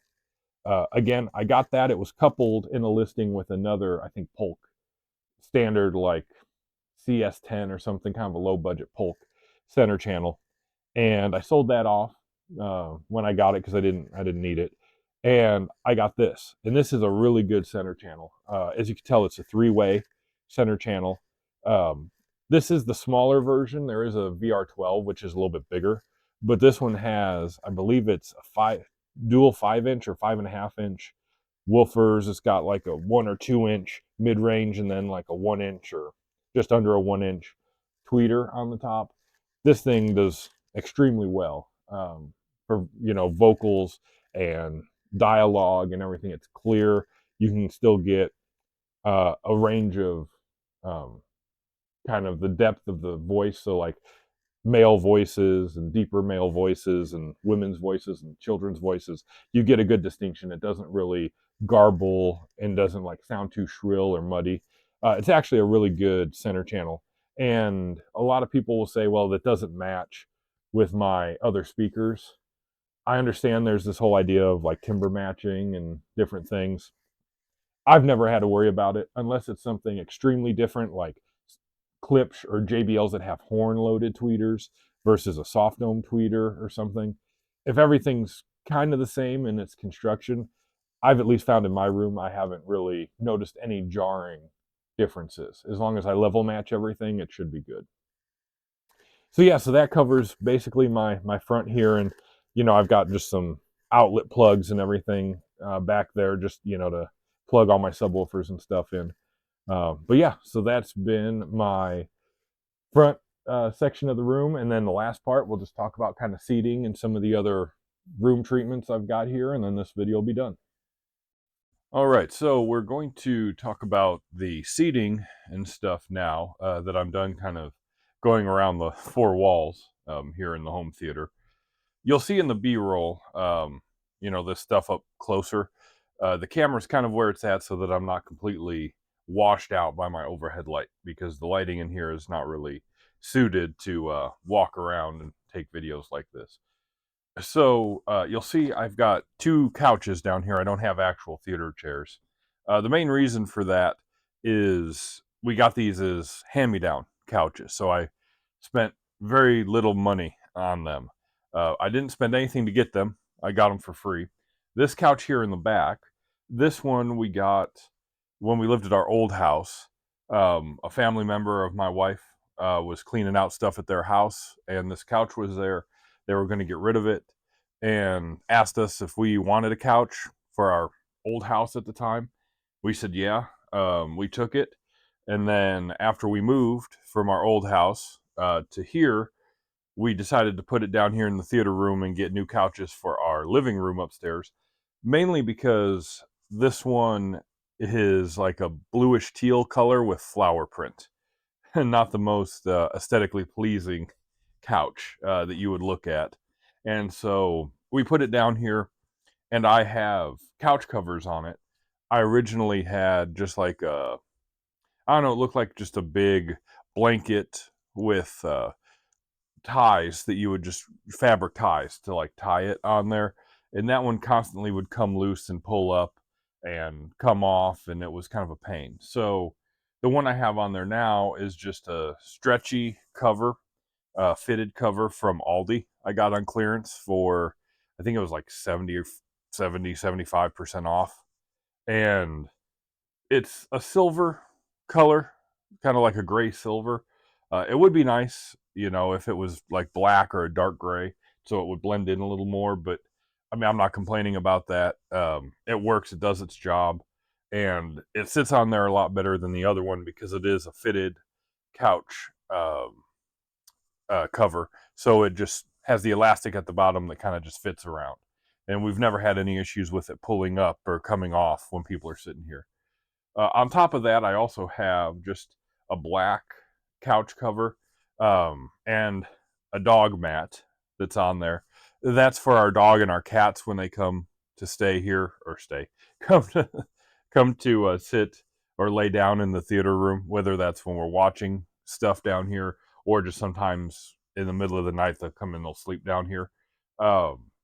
That's just on there to help control the animal fur, so then when other people come to sit down on the couch we can just take that off, and you know they won't be all covered in fur.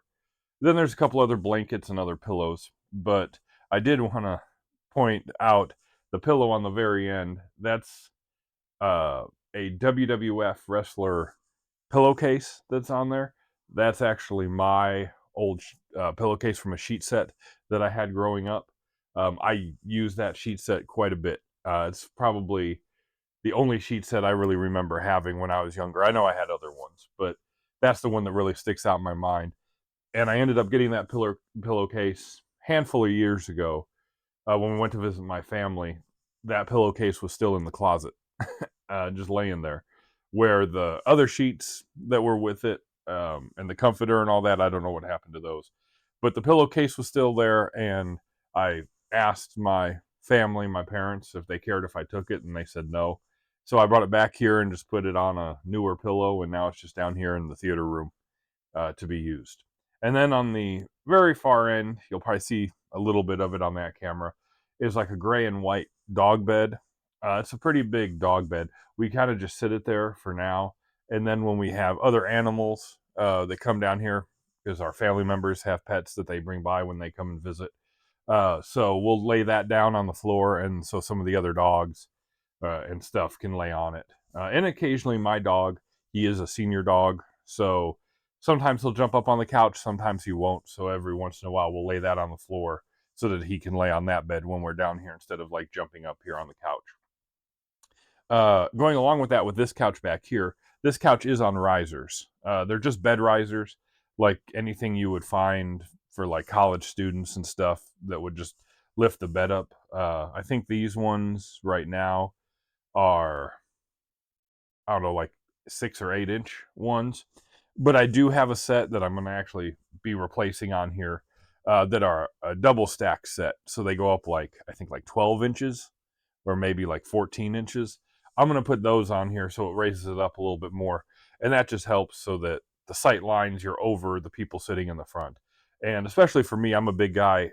If I'm sitting up here, sometimes there's the smaller people in our family have problems seeing over me. So just getting that extra, you know, 8 inches to a foot of height there can help, you know, people see over. In a perfect world, and maybe something I would do in the future at some point, would be to build an actual riser, you know, of like 2x4s and stuff, and actual insulation for sound muffling, and actually put carpet squares and all that stuff on it and sit it here so that I could get rid of the riser. but that's something that maybe down the road would happen, maybe not, because this situation works well enough for what it is. And when my wife is down here watching movies or TV in the theater room with me, she usually lays down. She doesn't usually sit up unless there's other people on the couch with her. So even just having the riser how we have it, that provides her enough, space and distance from my head, to kind of offset where she can lay there with her head on that pillow and still see the screen. And then to the right of that, which you'll kind of see over here, this is just an old single chair that we got when we actually, I think, at our old house. Yeah, because this one's really old. It's really beat up. We used to have this at our old house as just a spare, just sitting chair for our living room. When we moved here, this used to be my primary seat before this became an actual theater room, when I just had a couple speakers and like a 55-inch TV on a stand down here, and nothing else. When we first moved in, this was my main seating position. I would just sit it right in the middle of the room, however many, 8 feet or whatever from the TV, and then it evolved from there. And we've always just kept it as a spare seat, because with the two couches, we can get 6 to 7 people comfortably, depending on how big the people are using the seats. So this is just an extra seat, for a 7th or an 8th person, if we need to. And then we can also bring in other random chairs from our basement, just like folding chairs or something, for the space over off to that side if we have that many people. And it's just got some Chicago Bears decor and another little fluffy cat bed that sits there, because we have 2 cats as well, and they'll come down here and lay on that sometimes. And then behind here that you'll see on the B-roll footage, I've got 3 just generic Walmart end tables. They're just like cork boardy, real cheap material, the cheapest one you can get at Walmart. At the time I bought these, they were less than $10. They were like somewhere around $7, $8, I think, for each one of them. And I got 3. I put them together and just sat them up against the back of the front couch. And that's what people use, coasters around here for people to put their drinks. I also have a little USB charging station that I have hooked into a outlet that's on the back wall behind the couch. And then people can just plug in their cables to charge their phones and tablets and stuff. And underneath it, I've got a couple beanbag footrests, and then a couple just fabric bins, storage bins, that I just have extra blankets and stuff in for people to use. And then looking in front of that is the main couch. This one, same as the other one, we got as a hand-me-down. This was actually from my sister-in-law, who used to live here in town with us before she moved. And they had this old couch, and they didn't want to take it with them to their new house because they were moving actually quite a bit of distance away. They were moving away like 2.5 hours, and they didn't want to transport it. So they were just going to get rid of it, but they asked around the family to see if anyone wanted it. And we said, oh yeah, we'll take it. We'll throw it in the theater room, and we kind of thought, oh, it'll just be like a quick fix kind of thing for extra seating, and then maybe we'll get something better down the road. But I've had this now for like 8 years, and it's actually been great. The seat cushions are really beat up, so I had to buy some cushion covers. They're just elastic cushion covers, very similar to what the cover is on this back couch. I just got those off Amazon. A 3-pack was like, I don't know, like $10 or $15, something like that, just in like a matte black finish. So it covers up the cushions that were pretty worn, and because it's leather, so a lot of cracking, a lot of pieces had flaked off, So this kind of covers them up. You wouldn't even know that there's any damage to them. And then other than the cushions being messed up, the actual framing in the middle, the support, has gotten crushed over the years. It was already beat up when we got this. And it's just gotten more worn over the years of people sitting on this. And I actually have a bunch of cushions and pillows and blankets kind of stuffed in there to keep the actual seat cushions that you sit on propped up enough that they don't sink way down. But that's getting to the point where I think even for us having it for 8 years, and then my sister-in-law had it for tons of years before we had it, and I think either her family or her boyfriend's family at the time had it for years before that. So this thing's seen a ton of use over the years, but I think it's finally getting to the end of its life cycle, because I don't want to have to fix and replace all the supports and everything on this. So I think once it finally does break, this will probably go, and we'll have to find some other seating options, which I would like to get one row of actual theater seats. And I don't mean like Valencia or some of the like home theater leather kind of seats. I'm talking actual theater seats around in our area, because we live in a rural part of Illinois. There are some bigger towns than some smaller towns, but a lot of these small towns have like small independent movie theaters. And there's been a trend I've seen recently of a lot of them remodeling. And so they've been giving away a lot of their old stuff for free, as long as you come and remove it and take it. And so I've seen a lot of listings for actual theater seats. The problem is they're either so far away, it's not really worth us driving to go get it, because we would have to get a van or a moving truck or a flatbed, or not flatbed, but just like a pickup truck. We don't own a pickup truck. We have SUVs, and something big enough to actually haul these things. So it's either too far away, and we don't want to pay the gas money and the mileage and time to drive, hours to go and get these things. Or the other thing is they're either really beat up from a theater that, is kind of run down, and they're remodeling it because new ownership bought it, or the aesthetic is way off. So like the most recent set that I saw, they were like the color of what this couch would be without the cover. So like this real bright teal blue color. And my wife was like, no, you got to get something that's either like dark brown, black, dark gray, navy blue, like something that kind of fits the muted color scheme down here. Like I'm not letting you get something that's like this bright teal blue. So anyways, but it'd be nice to get real theater seats and get a row of like 3 or 4 and sit them right here. But that again is way off in the future. I'm really living with this couch until it breaks, because all in on it, I've spent like $15, maybe $20 for the cushion covers, and then just some extra cushions and blankets, that I bought from a thrift store, and then just shoved in there to keep them level.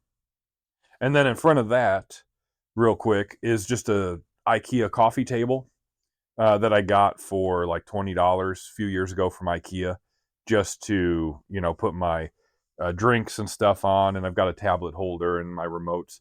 And then in front of that is a fabric storage crate that I got from Aldi as well. I got that on clearance a few years back. It was on, again, like 70 or 80% clearance. So I only paid a couple dollars for it.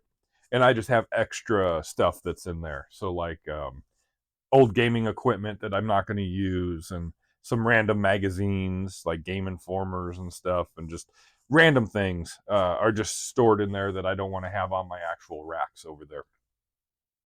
And then you'll see kind of the B-roll footage coming. I'm not going to move because of the lighting.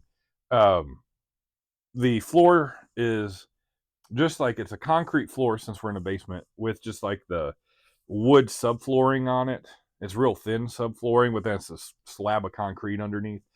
So on top of it are just these carpet tiles. These were already here when we moved in, and they've been moved around a little bit because we've had one flood since we've lived here, in the 10 years we've lived here.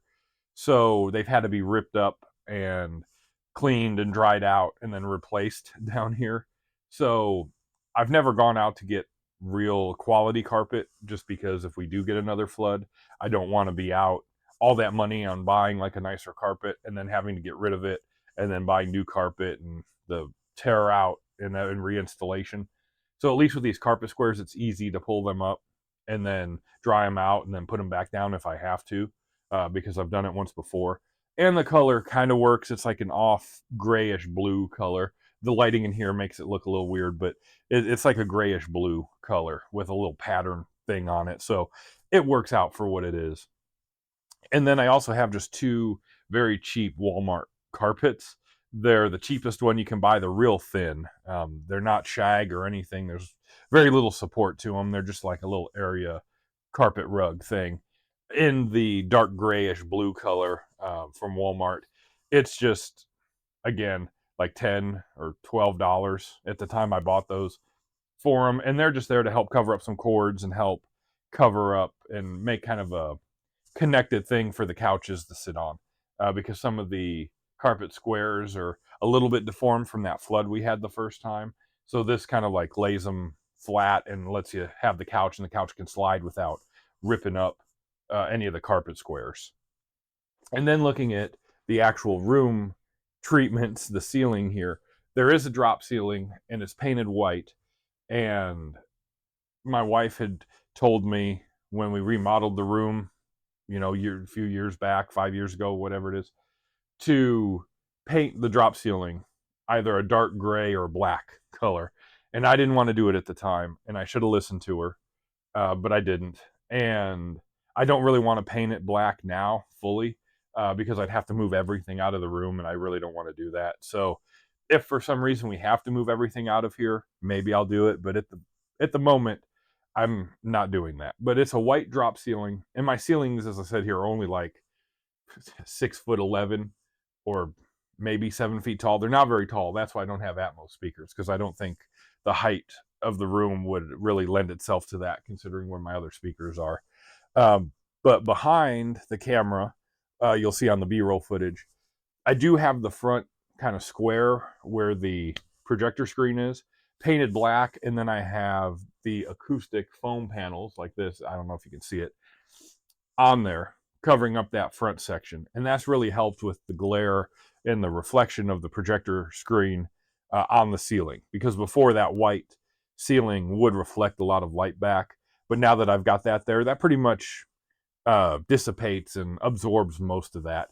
You get a little bit of some white reflection, light reflection from back in this area back here, but it doesn't really affect the image that much. So that's why I'm not too concerned about painting the rest of the ceiling, even though I know it would help, you know, overall if I did that.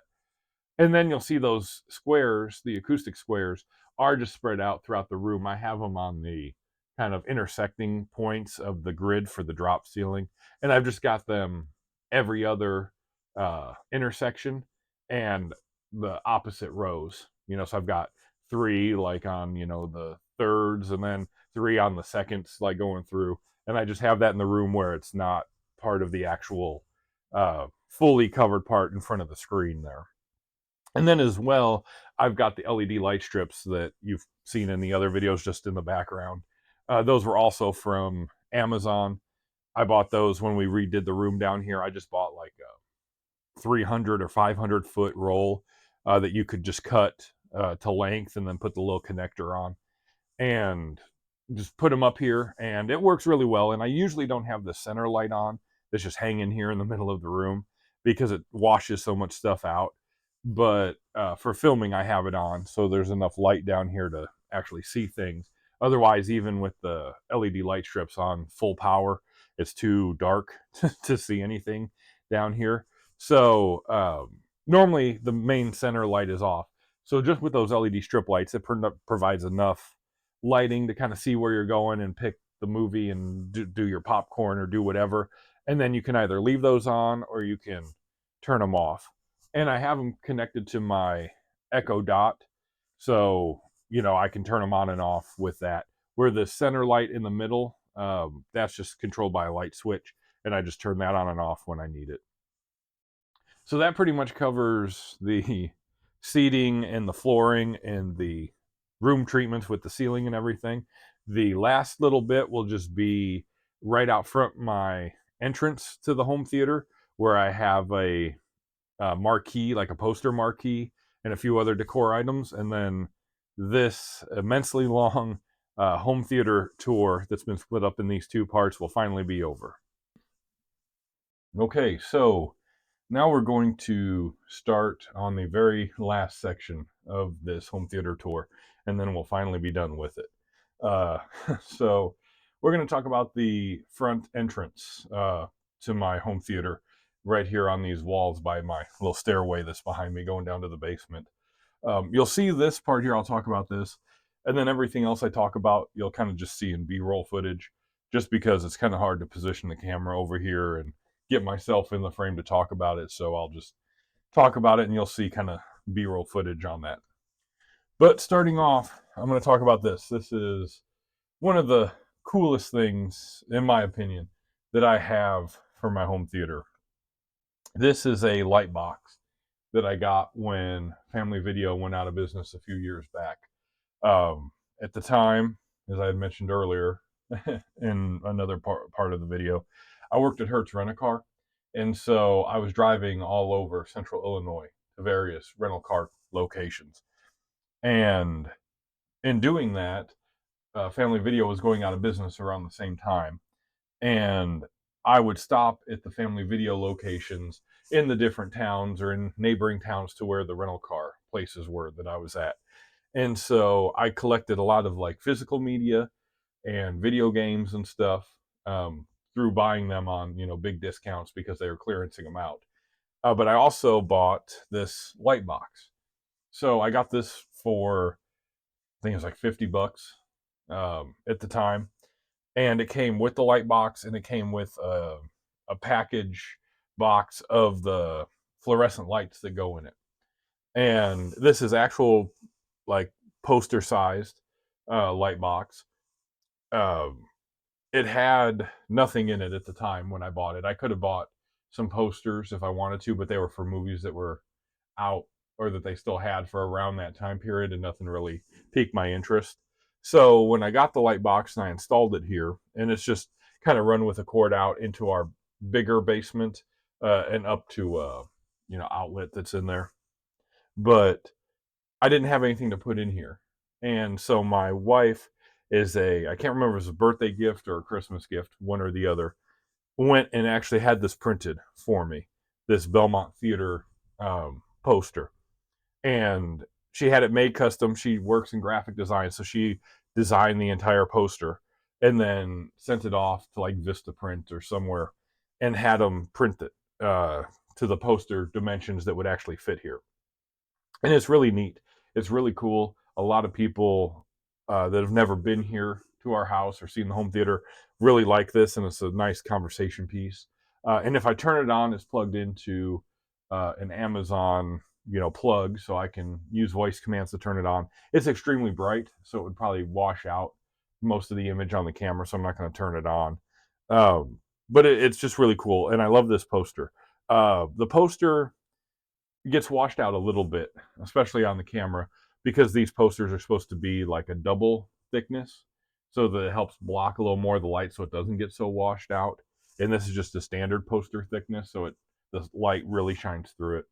But it is cool, and it's really neat to have on, for people to see. And it's really easy to change. These are just like that. They're just like on a hinge system, so you can replace them. And I've thought about maybe finding actual movie posters of vintage movies, older movies that I like, and putting them up here. But I really like just having this. This is just cool to have.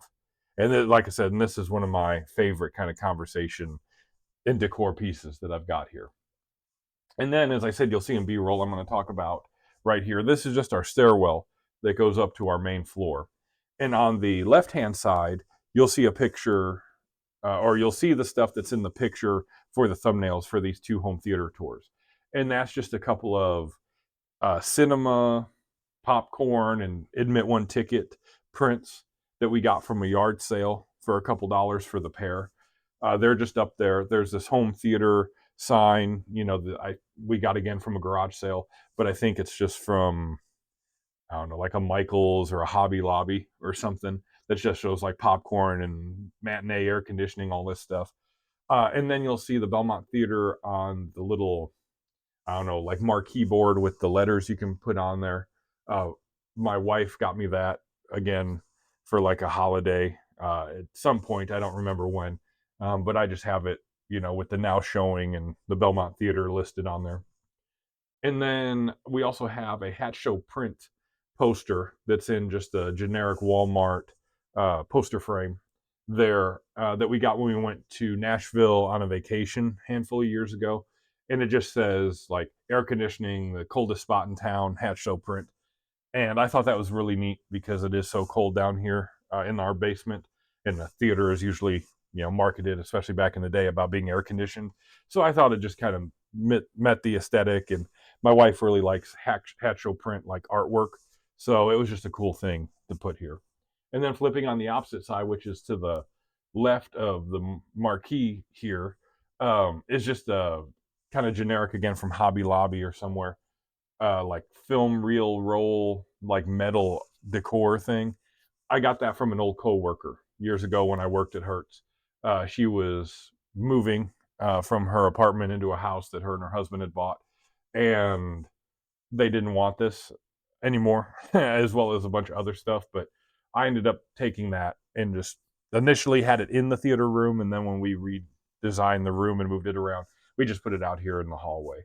And then there is just a small Chicago Bears sign right above my door here that my family got me for, again, like my birthday or a holiday at some point, which is just kind of a neat little thing. And then since there isn't any light right here except for the little lights that are next to the stairs, I have just a cheap dollar store push light, battery operated, that's just put into the ceiling with sticky tack that I can just press on and off if I need to, if I'm standing here or whatever. So that pretty much covers it for over here. And then this open space, you might see a little bit of it here. That's just into our bigger unfinished, well, it's finished, but non-furnished kind of basement area. This is just storage and a bunch of stuff back there. So nothing that really affects what goes on in the theater room. So, but like I said, that kind of ends everything here. I really appreciate whoever actually stayed through to watch all like 3 hours or 3.5 hours worth of footage between the two videos that I shot for this. I plan on making much shorter videos once this is done. I just wanted to get this out of the way up front and kind of have it as like a baseline video to revert back to. So I do appreciate it. If you like the content that I produce, if you were able to stick through all this way, hit the like, the subscribe button, share it, tell somebody about it. I really appreciate, the handful of subscribers I have already, and, the views I've gotten. It definitely has surprised me, and, makes me feel like, there are some people out there that actually enjoy what I'm doing. So with that being said, I'm not going to ramble on anymore. So thanks for watching, and I'll see you in the next video.